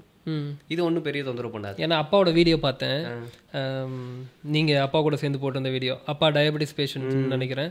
அதுக்கப்புறம் அவருக்கும் கிட்டத்தட்ட நீங்கள் டயட் ஸ்டார்ட் பண்ணும்போது அவராலேயே கடைபிடிக்க முடியல அப்படின்னு சொல்லியிருப்பாங்க. வாந்தி, காலை உணவை வந்து தவிர்த்தோன்னே அடுத்த நாள் பார்த்தீங்கன்னா அப்படியே வாந்தி பச்சை பச்சையாக வருது, மஞ்சளாக வருது, தலை வலிக்குது, தலை கேர் ஆகுது. டயபெட்டிஸ் பேஷண்ட் மருந்து எடுத்துகிட்டு இருக்கவர். ஸோ அவருக்கு இமீடியட்டாக நீங்கள் கட் பண்ணுங்க அப்படின்னு கட் பண்ணிட்டு அவர் பாரு ஒரு மருந்தை கட் பண்ண சொன்னீங்களா? மருந்தையும் கட் பண்ண சொன்னேன், உணவையும் கட் பண்ண சொன்னேன். எனக்கு அதெல்லாம் சாப்பிடல, எதுக்கு மருந்து, சரி அப்படின்னு சொல்லிட்டு ரெஸ்ட்டில் தான் இருக்கணும். நான் கடுமையான டீடாக்ஸ்லாம் பண்ணுறப்போ ரெஸ்ட்டில் இருந்து பண்ணுறது தான் சிறப்பு. அதுக்காக தான் நேச்சுரோபதி ஹாஸ்பிட்டல்ஸ்லாம் பார்த்தீங்கன்னா நம்ம ஒரு லீவ் எடுத்துகிட்டு அங்கே போயிட்டு ஒரு 10 நாள் 15 நாள் தங்குற மாதிரி இருக்கும். ஆமாம், தங்கி அவங்க என்ன உணவு கொடுக்குறாங்களோ அவங்க சூப்பர்விஷனாக நம்ம பண்ணுற மாதிரி இருக்கணும். ஸோ இந்த மாதிரி பெரிய மாற்றத்தை ஒரு நோயாளிகளுக்கு நம்ம கொடுக்குறப்போ கொஞ்சம் கவனம் செலுத்தி நம்ம பண்ண வேண்டியது இருக்குது. ஸோ அப்படி பண்ணுறப்போ அவர் படுத்துட்டு தான் இருந்தார், ரெஸ்ட்டில் தான் இருந்தார், தலை சுற்றுது, எல்லாம் இதுவாக இருந்தார். கொஞ்சம் கொஞ்சமாக ப்ராக்டிஸ். ஆனால் உங்களுக்கு நம்பிக்கை சரியாயிரும் நம்பிக்கை, ஒரு வில் பவராக பண்ணார். அதுக்கப்புறமா என்னாச்சுன்னா மருந்து மாத்திரையே ஒரு வாரம் 10 நாளில் ஸ்டாப் பண்ணிட்டார். ஓகே, 10 நாள் அது வரைக்கும் எடுத்துக்கவே இல்லையா? 8 வருஷம் எடுத்துருந்தாரு. அப்புறம் இந்த ஒரு வாரம் 10 நாள் ஸ்டாப் பண்ணிட்டார். 1 வீக் நடுவில் எடுத்துக்கவே இல்லை? எடுத்துக்கல. 1 வீக் ஃபர்ஸ்ட் 1 வீக் எடுத்தார், 1 வீக் அப்புறம் ஸ்டாப் பண்ணார். ஓகே, 1 வீக் அப்புறம் ஸ்டாப். உங்களோட உணவு ஸ்டார்ட் பண்ணும்போது ஒரு வேளை உணவு தான் கட் பண்ணும். அதான் அந்த இன்டர்மிட்டன்ட் ஃபாஸ்டிங் இங்கிலீஷில் சொல்லணும்னா, தமிழில் சொல்லணும்னா ஒருபோது யோகி என்ப, இருபோது போகியே, திருப்போது ரோகி. அப்போ 3 வேளை சாப்பிட்டா நோயாளி, அப்போ தேவையில்லை இருப்போது போகி. அதுக்குள்ளே அப்படியே டிரான்ஸ்ஃபார்ம் பண்ணுறோம். அதுதான் மாடர்ன் சயின்ஸ் இன்டர்மிட்டன்ட் ஃபாஸ்டிங்குள்ளே கொண்டு வருது. ஸோ அப்போ அந்த 2 வேளை உணவுக்கு மாறினோடனே 3 நாள் கொஞ்சம் டிஸ்டர்பன்ஸாக இருந்து 5 நாள் அதெல்லாம் பழக அவருக்கு அந்த டிஸ்டர்பன்ஸ் போயிடுச்சு. ஆமாம், போட்டிருந்தாரு ஃபஸ்ட்டு நாள் எப்படி இருந்தது அப்படின்றது மாதிரிலாம் போட்டு டிஸ்டர்பன்ஸ் போயிடுச்சு. அப்புறமா ஒரு மாதம் கழிச்சு டெஸ்ட் எடுத்து பார்த்தாரு, எல்லாம் நார்மல் தான் வருது. ஓகே, இப்போ 8 இயர்ஸாக எடுத்துகிட்டு இருந்தவர். 8 இயர்ஸாக எடுத்துரு. எவ்வளோ 15 வருஷமாக இன்சுலின் எடுத்தவங்களாம் ஸ்டாப் பண்ணியிருக்காங்க. ஸ்டாப் பண்ணி உடனே தேங்காய் பழ உணவுகளுக்கு மாறி நார்மல் தான் காட்டுது. இல்லை கொஞ்ச நாளைக்கு வரைக்கும் அப்படி இருக்குமா, இல்லை டோட்டலாகவே க்யூர் ஆயிரும்ன்றீங்களா? இந்த உணவு முறையில் நம்ம இருக்கிற வரைக்கும் பெருசாக தொந்தரவு பண்ணாது.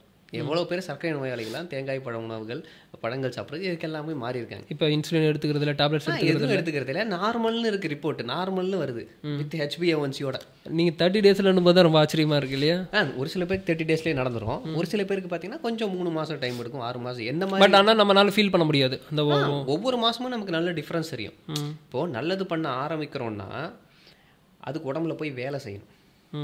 கொஞ்சம் கொஞ்சமாக வேலை செய்ய தான் நமக்கு வந்து அது தெரிய ஆரம்பிக்கும்.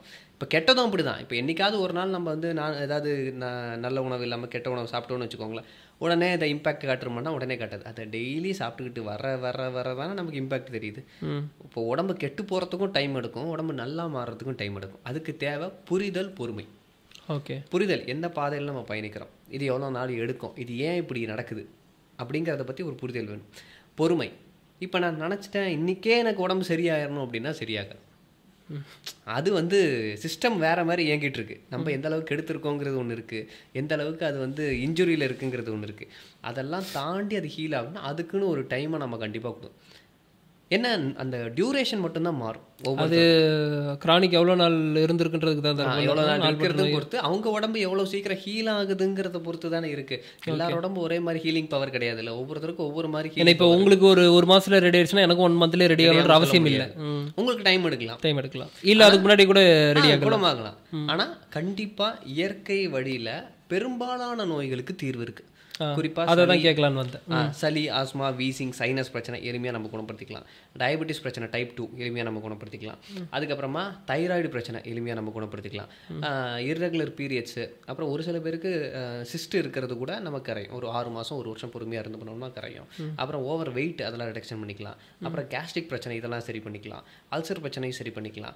அப்புறம் ஓவர் வெயிட் இருக்கிறதுனால கால் வலி வரக்கூடியது, ஜாயின்ட் பெயின்ஸ் வரக்கூடிய ருமேட்டிக் ஆர்த்ரைட்டிஸ் கூட குணப்படுத்திக்கலாம். ஸோ இந்த மாதிரி பெரும்பாலான பிரச்சனை, ஸ்கின் இஷ்யூஸ் கிட்டத்தட்ட எல்லாமே கவர் ஆயிடுச்சு. ஆமாம், கிட்டத்தட்ட வந்துடும். இப்போ ஸ்கின் இஷ்யூஸு, ஸோ இதெல்லாம் கூட நம்ம கவர் பண்ணிக்கலாம். இது மாதிரி பொறுமையாக நிதானமாக இப்போ நீங்கள் இது வெளியே சொல்லிட்டீங்க, இப்போ திரும்ப உள்ளே போகும்போது கிட்னி ரிலேட்டடான இஷ்யூஸுமே நீங்கள் குடல் சுத்தப்படுத்தினாலே ரெடி ஆக ஆரம்பிச்சிடும். ஆரம்பத்தில் ரொம்ப கவனிக்காமல் விட்டோம்னா அதான் ராஜ உறுப்புகள்லாம் கொஞ்சம் இது ரெடி பண்ணுறது ரொம்ப டஃபஸ்ட்.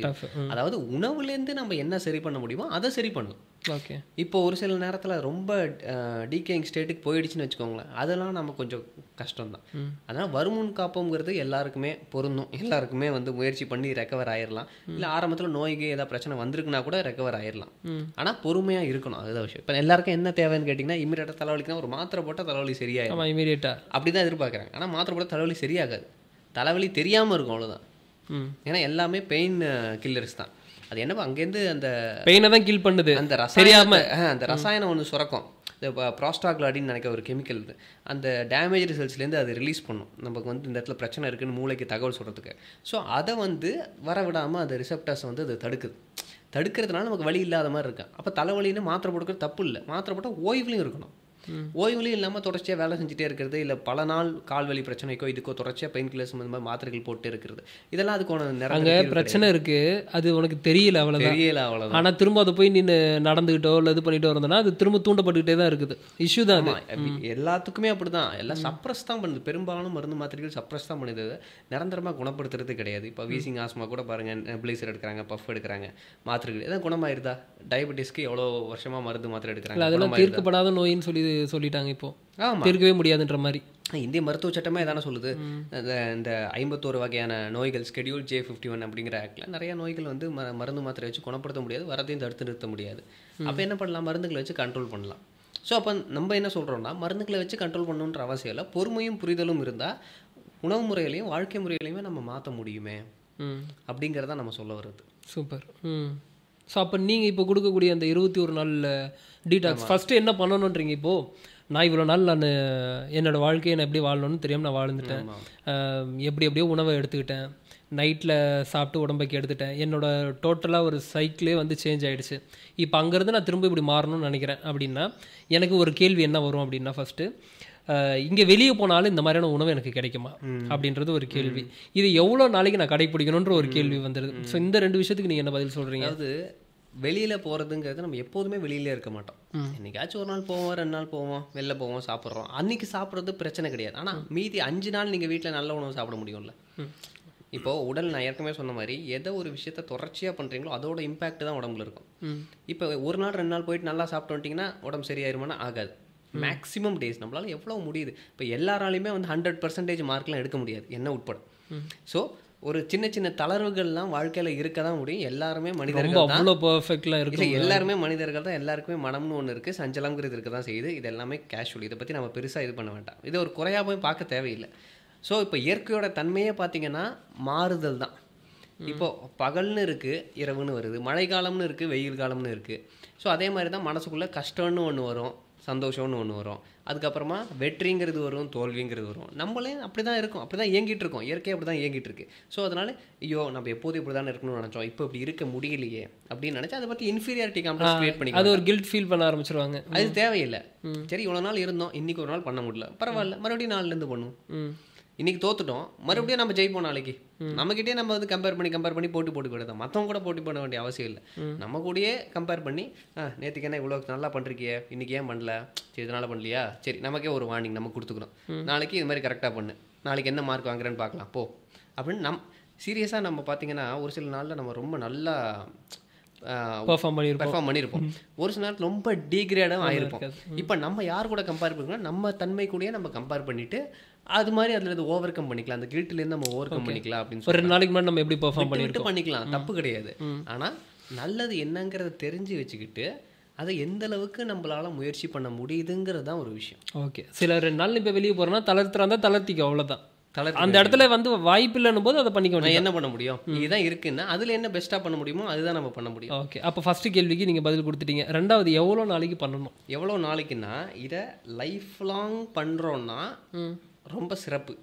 ஓகே, சில பேர் வந்து தொடர்ச்சியாக லைஃப் லாங் பண்ண முடியாது. என்ன பண்ணுவாங்க, சரி, இப்போ உதாரணத்துக்கு ஒரு டீடாக்ஸ் நான் இந்த கோர்சஸ்லாம் நடத்துறேன்னு சொன்னேன் இல்லையா, அது 24 நாள் பயிற்சி இருக்குது, 24 days 24 டேஸ் அது advance detox, 30 days sorry advance 21 டேஸ்ன்னு என்ன கணக்கு பண்ணி சொல்லிட்டு 24 days பண்ணுறீங்க. ஆமாம் 24 days 30 days டீடாக்ஸ். அப்புறம் பேசிக் டீடாக்ஸ் 2 இருக்குது.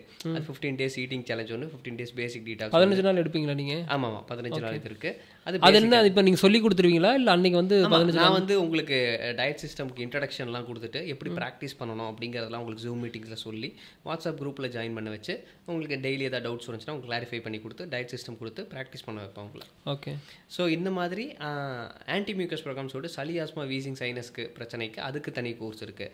ஸோ இது மாதிரி ஒரு 4-5 வகையான கோர்சஸ் வந்து கொடுத்துட்ருக்கேன். ஸோ இது பேசிக்லேருந்து ஆரம்பிக்கிறவங்களும் ஆரம்பிச்சு பண்ணலாம், இல்லை டேரெக்டாக விரதங்கள் இதெல்லாம் பண்ணுறதுக்கான இயற்கை உணவு முறை பண்ணுறதுக்கான அனுபவம் இருக்குது அப்படின்றவங்க டேரெக்டாக அட்வான்ஸ் கோர்சஸ்லையும் பண்ணலாம். ஸோ இது எதுவுமே பார்த்தீங்கன்னா நம்ம மருந்து மாத்திரைகள் அப்படிங்கிறது எதுவும் கொடுக்கறது கிடையாது, சப்ளிமெண்ட்ஸுங்கிறது எதுவும் கொடுக்கறது கிடையாது. முழுக்க முழுக்க பெரும்பாலும் தாவர உணவுகளை வச்சு பிளான்ட் பேஸ்டு டயட் வச்சு மட்டுமே நம்ம வந்து கொடுக்குறது.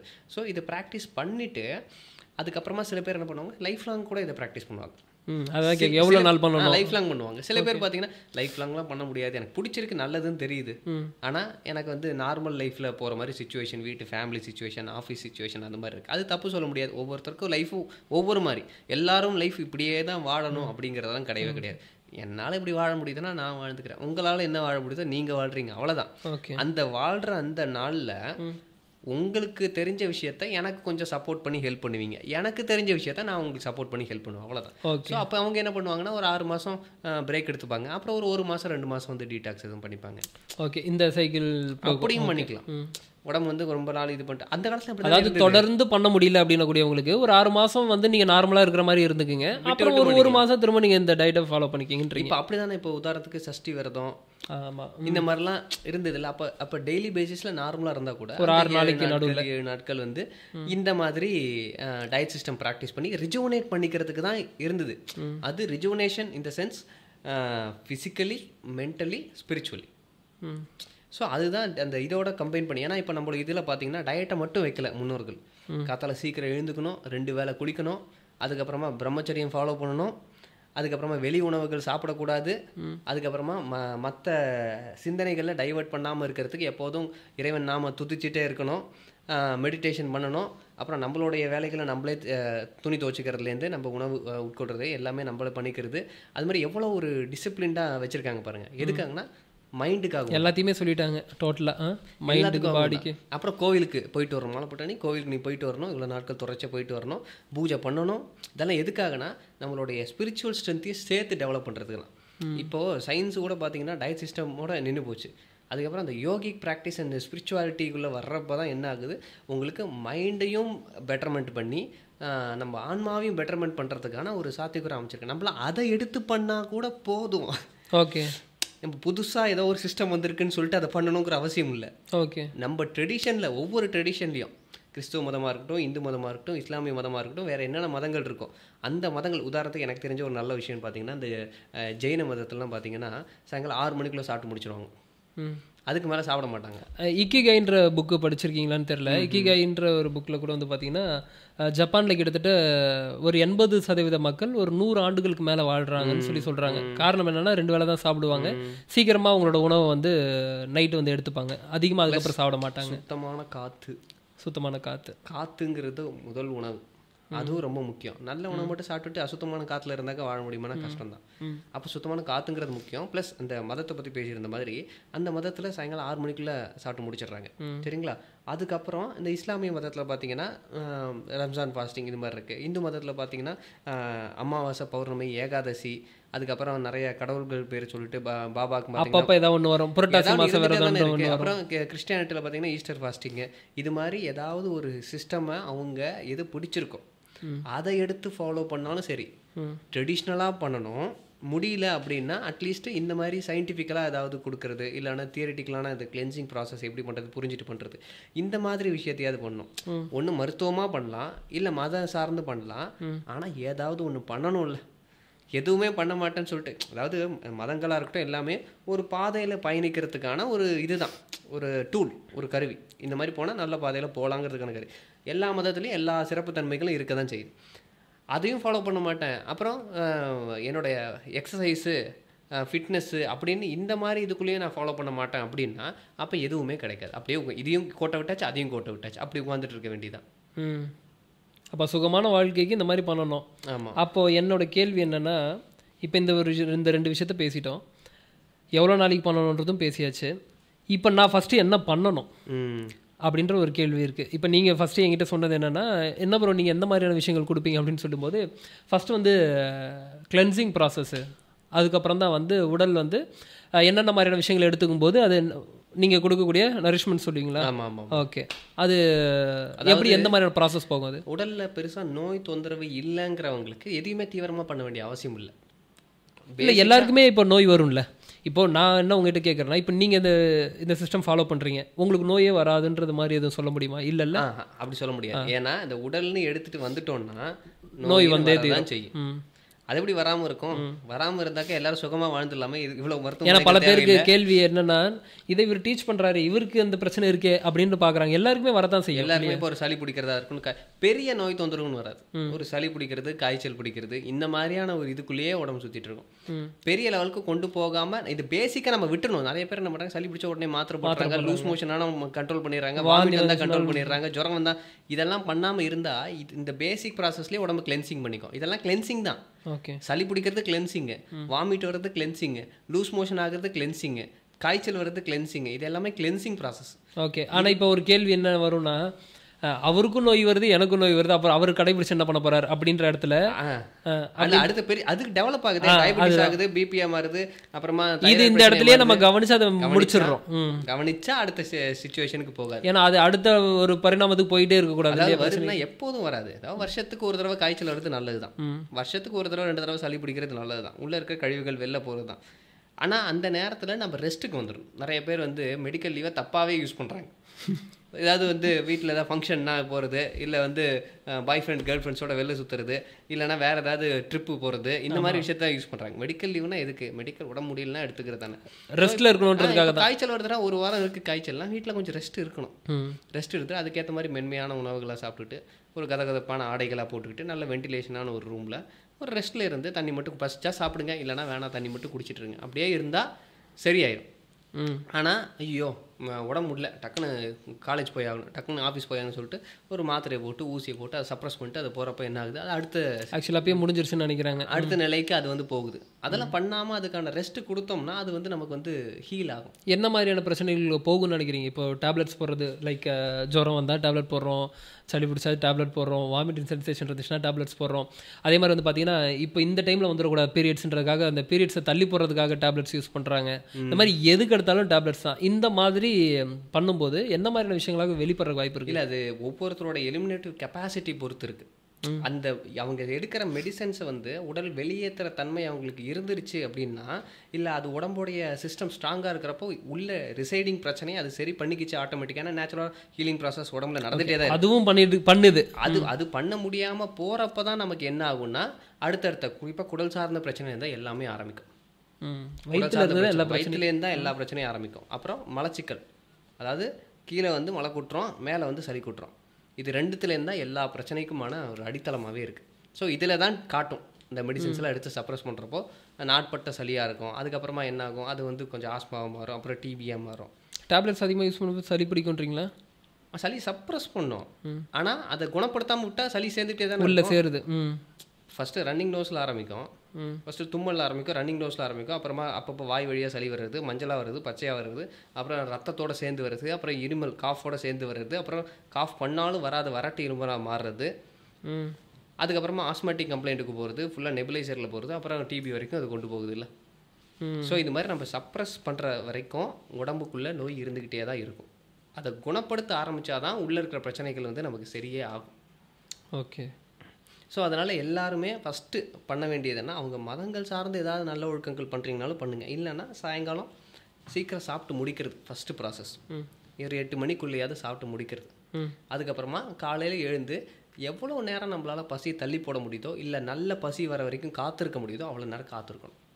சப்போஸ் இப்போ நைட்டு அப்படின்னும் போது ஒரு 7 மணிக்குள்ள சாப்பிடணும்னு சொல்கிறீங்க, எனக்கு அப்போ பசியே வரல, என்ன பண்ணிட்டோம்? சாப்பிட, எனக்கு ஒரு 9 மணிக்கு தான் பசி எடுக்குது, என்ன பண்ணிட்டோம்? சாப்பிட வேண்டாம், விட்டுறலாம். 9 மணிக்கு பசி எடுத்தாலும் உங்களுக்கு பசி எடுத்துகிட்டு தான் இருக்கும். இப்போ நீங்கள் தூங்குறீங்க 10 மணிக்கு தூங்க போயிட்டீங்கன்னு வச்சுக்கோங்களேன், ஒரு மணி நைட்டுக்கெலாம் பசி எடுக்காதா? வயசு காலியாக தானே படுக்கிறீங்க. 7 மணிக்கு சில பேர் தூக்கமே வராது சாப்பிடலன்னா. அதான் சொல்கிறேன், சாப்பிடலைன்னா தூக்கம் வரலங்கிறது அந்த பசியோட போய் படுத்தாதான். நீங்கள் வந்து ஒரு 2 மணி நேரம் முன்னாடி 3 மணி நேரம் முன்னாடி சாப்பிட்டு முடிச்சிடும். அதை தான் நான் கேட்குறேன். இப்போ சில பேருக்கு 8 மணிக்கு தான் பசியே வருது. அப்போ 8 மணிக்கு மேலே 9 மணிக்கு மேலே சாப்பிட வேணாம்னு சொல்கிறோம். அப்படியே சாப்பிட்டுக்கலாம், பழங்கள் மாதிரி சாப்பிட்டுக்கலாம். ஓகே. இல்லை ஒரு வெஜிடபிள் சூப் மாதிரி சாப்பிடலாம். சாப்பிட்டு அதோட படுத்துடணும். அது ஆரம்பத்தில் தான் அந்த பசி வந்தால் டிஸ்டர்ப் பண்ணும், தூங்க விடாமல் இயங்க விடாமல் டிஸ்டர்ப் பண்ணும். ஆனால் அந்த பசி உங்களுக்கு போக போக என்ன ஆயிரும்னா அதை ஹேண்டில் பண்ணுற பக்கம் உங்களுக்கு வந்துடும். இப்போ ஃபாஸ்டிங் இருக்கிறதுனால உங்களோட எனர்ஜி லெவல்ஸ்லாம் டிஸ்டர்ப் ஆகாது. பசி இருக்கும், ஆனால் அது வந்து உங்களோட இயக்க நிலையை அது வந்து பாதிக்காத அளவுக்கு மாறும். அது ஒரு சுறுசுறுப்பை உங்களுக்கு கொடுக்கும். ஓகே. பசி வந்து சுறுசுறுப்பை கொடுத்தா உங்கள் இயக்க நிலையை பாதிப்படையாது. ஏன்னா காலையில் சாப்பிட்ருப்பாங்க, மத்தியானம் சாப்பிட்ருப்பாங்க. நமக்கு என்ன சொல்கிறோம், ஒரு வேளை உணவு போதும் இயங்கிறதுக்கு, 2 வேளை உணவு நல்லா இயங்கிறதுக்கு போதும். அப்படி இருக்கப்போ காலை மதியம் சாப்பிட்டாச்சு, அப்போ ராத்திரி ஒரு நேரம் சாப்பிடாம இருக்கிறதால ஒன்றும் ஆக போகிறது கிடையாது. ஆக்சுவலி ஆமாம், சூப்பர். அன்னைக்கு நீங்கள் நம்ம பேசும்போது கூட, ஆல்ரெடி நம்ம கிளாஸில் பேசும்போது கூட அந்த சாப்பிட்டு படுக்கிறது வந்து மயக்கம் அப்படின்னு சொல்லியிருந்தீங்க. மயக்கம் இது ஒன்றும் இல்லை, இதெல்லாம் யாரும் சொல்லிக் கொடுக்க வேண்டாம், நம்மளை வச்சு எக்ஸ்பெரிமெண்ட் பண்ணிக்கலாம். இப்போ காலையில் வந்து நல்ல பசி வருது, அது ஒரு பொங்கலோ இல்லை இட்லியோ தோசையோ ஏதோ ஒன்று சாப்பிட்டு அன்றைக்கி வீட்டில் எதுவும் வேலை இல்லை, வீட்டில் தான் உட்காந்துட்ருக்கோம். உட்காந்தோன்னா இப்படியே உட்காந்து டிவி பார்த்துட்டு இருப்பான். டிவி பார்க்குறப்ப அப்படியே என்ன ஆகணும், கண்ணு சொக்கம் ரொம்பம். அப்புறம் ரெண்டு வாட்டி தள்ளும். 3ஆவது வாட்டி எங்கே இருக்குன்னா இந்த ஆள் வந்து பெட்டில் கிடக்கும், தூக்கத்துக்குள்ளே போயிருக்கும். கொஞ்சம் கொஞ்சமாக சாய வட்டி தான் அப்படியே என்ன மத்தியானம் சாப்பிட்றதுக்கும் அதான். குழந்தைகள் கூட ஸ்கூலில் உடம்பு டயர்ட்னால வரலன்றீங்களா அது? அப்போ இல்லை ஓவர் ஃபுட் ஆகி போச்சு. ஓவர் ஃபுட் அது ஜீரணம் பண்ணுறதுக்கே சக்தி இல்லை. உடம்பு என்ன பண்ணுது, உடம்பே சுவிச் ஆஃப் பண்ணி அதை சரி பண்ண பார்க்குது, அதை டைஜஸ்ட் பண்ண பார்க்குது. பசங்களாக கூட காலைல 1/2 தோசை 1 தோசை அறக்க சாப்பிட்டு போயிடுவாங்க. சுறுசுறுப்பாக தான் வேலை பார்த்துருப்பாங்க, ஓடிட்டுருப்பாங்க, விளையாட்டுருப்பாங்க, பாடம் கவனிப்பாங்க. மத்தியானம் பார்த்தீங்கன்னா நல்லா லஞ்ச் பாக்ஸை வச்சுட்டு ஃபுல்லாக சாப்பிட்டாகணும். எல்லாம் டீச்சர் வந்து திட்டுவாங்க, ஃபுல்லாக காலி பண்ணலன்னா. பிடிச்சிருக்கோ பிடிக்கலையோ ஃபுல்லாக சாப்பிட்ருவாங்க. சாப்பிட்டோன்னா ஒரு கிளாஸ் முடிஞ்சால் நீங்கள் கவனித்து பாருங்களேன், பார்க்கலாம் முடியாது. அப்படியே சொக்கும் நமக்கு தூக்கம். காரணம் என்னன்னு கேட்டிங்கன்னா, அதிகமான ஃபுட்டு போகிறப்ப என்ன ஆகுதுன்னா நம்மளை மந்தம் ஆக்குது. அப்போ அதே ஒரு அரை வயிறு சாப்பிட்டீங்கன்னு வச்சுக்கோங்களேன், அந்த மந்தம் திரும்ப வராது. அந்த அரை வயிறு சாப்பிட்ற பழக்கத்தை நம்ம வந்து கிரியேட் பண்ணிக்கணும். அது எப்படி கிரியேட் பண்ண முடியும்னா, சாப்பாட்டில் உப்பு புளி காரத்தை நம்ம கொஞ்சம் குறைச்சாதான் அளவு சாப்பாட்டுக்குள்ளே வர முடியும். ஏன் எப்படி சொல்கிறீங்க? ஏன்னா சுவை காரணமாக தான் அதிகமாக சாப்பிட்றது. ஒன்றும் இல்லை, இப்போ உங்களுக்கு என்ன பிடிக்கும், சாதத்தில் என்ன சாதம் பிடிக்கும்? நான் ஃபஸ்ட்டு சாப்பிடும்போது வெஜ் பிரியாணி சாப்பிடுவேன். இப்பயும் வெஜ் பிரியாணி தான். வெஜ் பிரியாணி பிடிக்கும். இப்போ இந்த வெஜ் பிரியாணியில் என்னென்ன ஐட்டம்ஸ் எக்ஸ்ட்ராவாக சாதத்தை தவிர சேர்க்கறதுன்னா, உப்பு புளி காரம் மசாலா இல்லை காய்கறிகள் இதெல்லாம் சேர்க்குறீங்க இல்லையா? ஸோ இப்போ நான் என்ன சொல்கிறேன், இந்த உப்பு புளி காரம்னு சொல்லக்கூடிய இந்த ஸ்டிமுலன்ஸ் சுவை ஊட்டிகள் இருக்குல்ல, இதை போடாமல் வெஜிடபிள் பிரியாணி சமைக்கிறோம். வெஜிடபிள் பிரியாணின்னு சொல்ல முடியாது ப்ரோ. இல்லை காய்கறிகளை போட்டாச்சு, சரிங்க, இந்த பட்டை கிராம்பு டேஸ்ட் அந்த ஃபீல் வராது.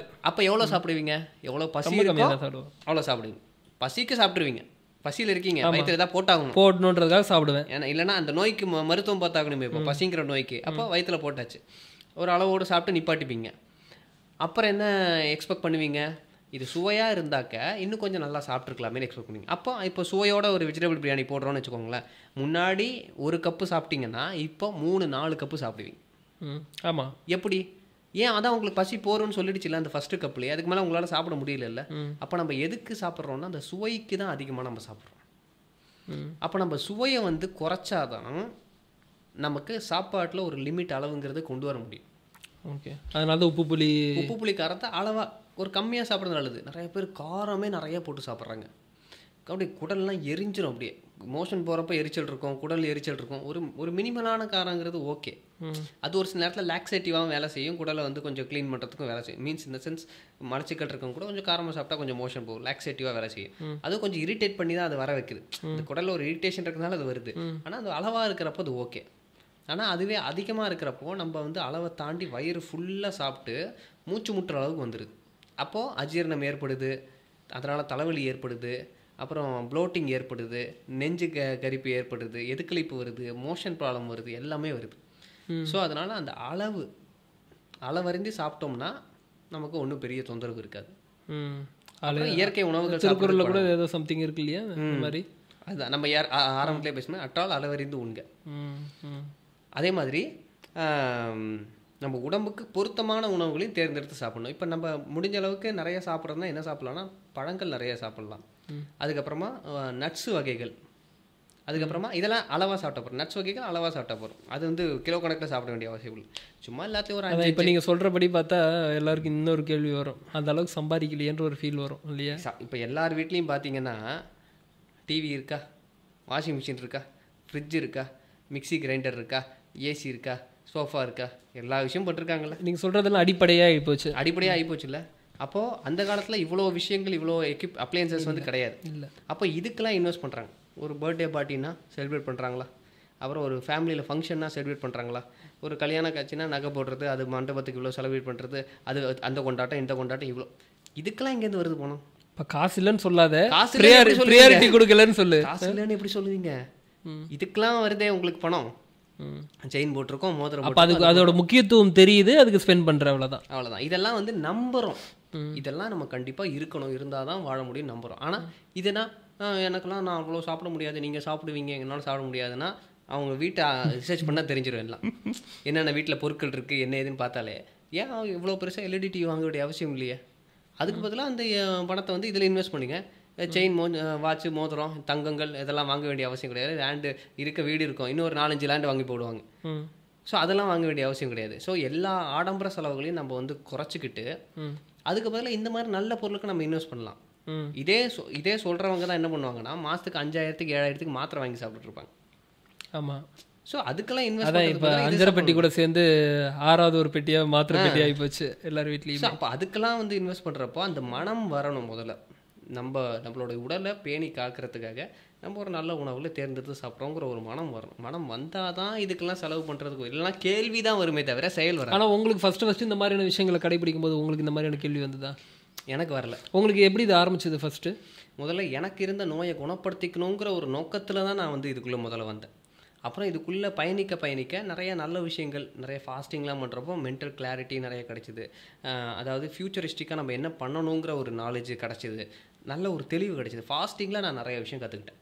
ஓகே. ஃபாஸ்டிங் வந்து மனசை தெளிவு பண்ணி உங்களை நல்ல பர்சனாலிட்டியாக கண்டிப்பாக மாற்றும். ஸோ அதில் வந்து இது பண்ணிக்கிட்டேன். அதுக்கப்புறமா இயற்கை உணவுகள் வர உடலும் குணமாக ஆரம்பிச்சிது. ஸோ அதுக்கப்புறமா அந்த ஆர்வத்தில் தான் நான் தொடர்ச்சியாக பண்ண ஆரம்பித்தேன். இவ்வளோ வருஷமாக இருந்த பிரச்சனை சரியாகாமல் இருந்ததை இது சரி பண்ணுதுன்னா அப்போ இது நல்ல விஷயம், அப்போ நம்ம இதை பண்ணணும் அப்படின்னு சொல்லிட்டு நான் இதை பண்ண ஆரம்பித்தேன்.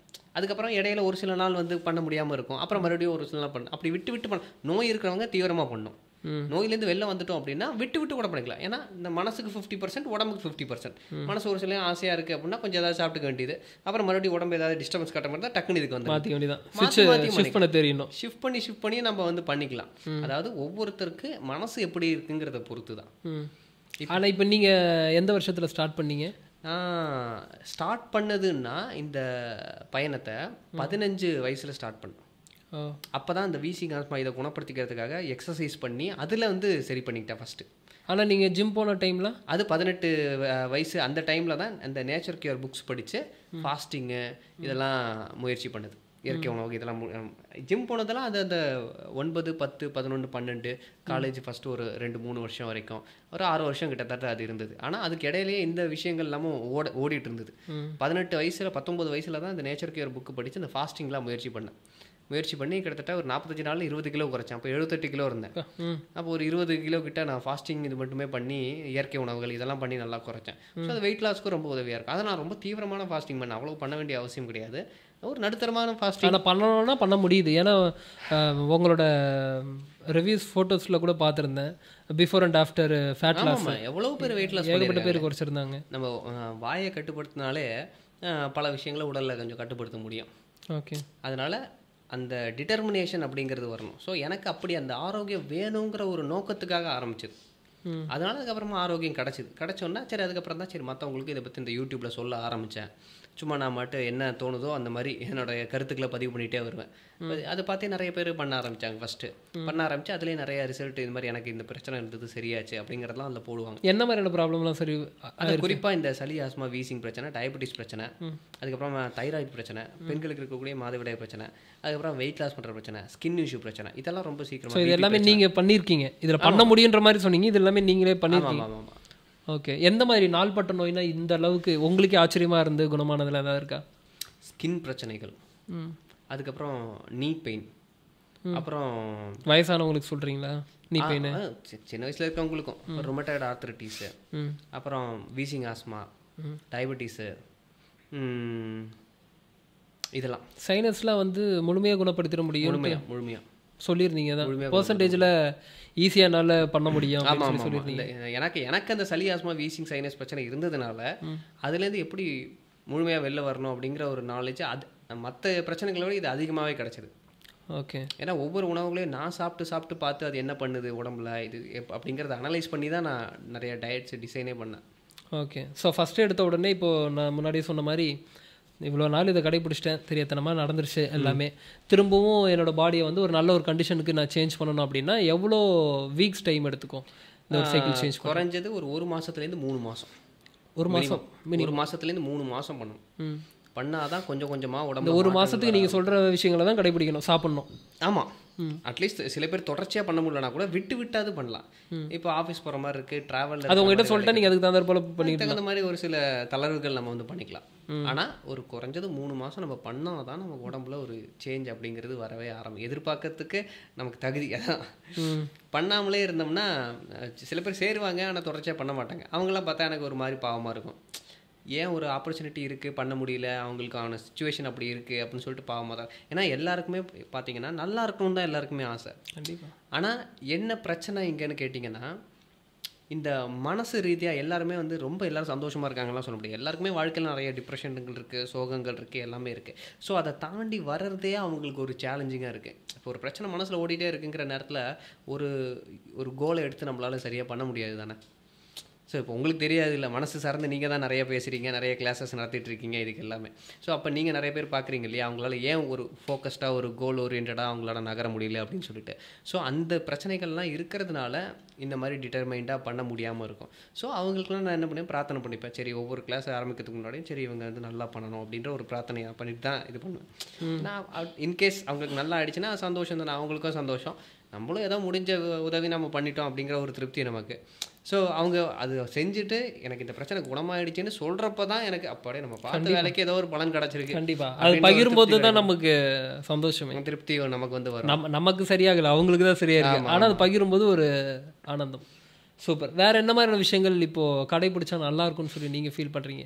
இப்போ இருக்கக்கூடிய ஆளுன்னா ஏதாவது ஒரு உடற்பயிற்சி, என்ன உடற்பயிற்சி அவங்களுக்கு பிடிச்சிருக்கோ அது பண்ணலாம். இல்லை எதுவுமே பிடிக்காது, போகலாமா, ஜிம்முக்கு போகலாம்.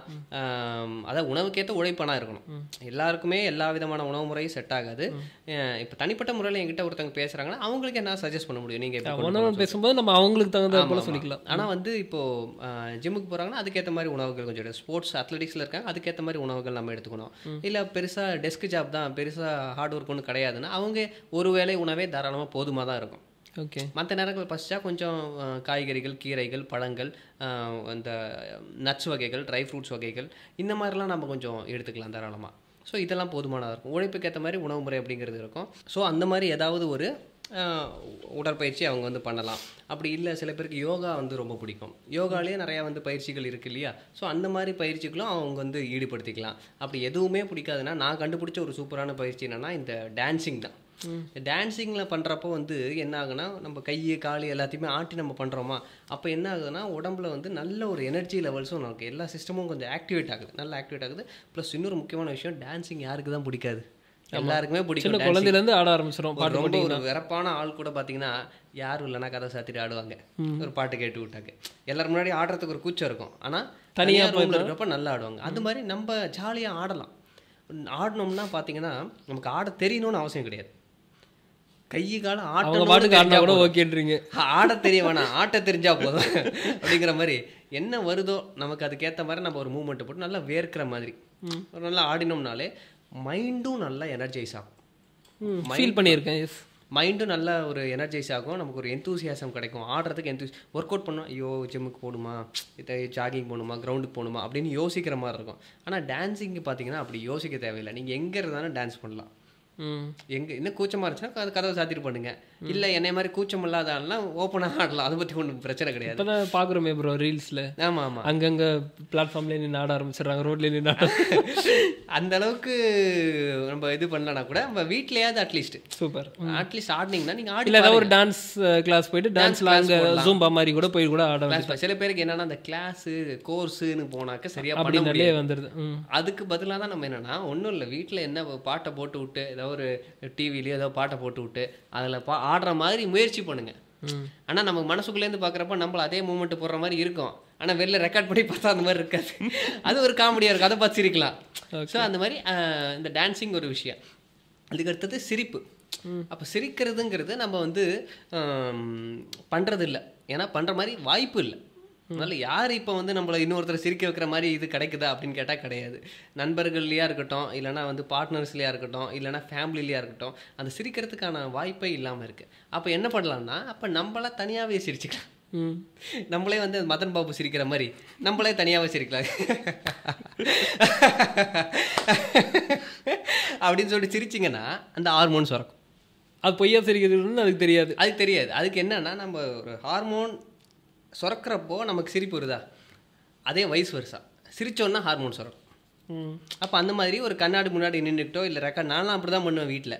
இது மாதிரி ஒரு ஃபோனை வச்சு இப்படி ரெக்கார்டிங்கை போட்டு விட்டு நான் மட்டும் சிரிப்பேன். சிரிச்சுட்டு அதுக்கப்புறமா அதை நான் ப்ளே பண்ணி முதல் 10 தடவை இல்லை 5 தடவை பார்த்தீங்கன்னா நம்ம செயற்கையாக சிரிக்கிற மாதிரி இருக்கும். அப்புறம் நம்மளே வந்து என்ன ஆகும்னா ஆட்டோமேட்டிக்காக அந்த ஹைப்பில் அது வந்து போயிடும். லாஃபிங் தெரப்பின்னு அதை பண்ண ஆரம்பிச்சிட்டாங்க. லாஃபிங் தெரப்பி அப்படிங்கிறது யோகாவாக சொல்லி கொடுக்குறாங்க.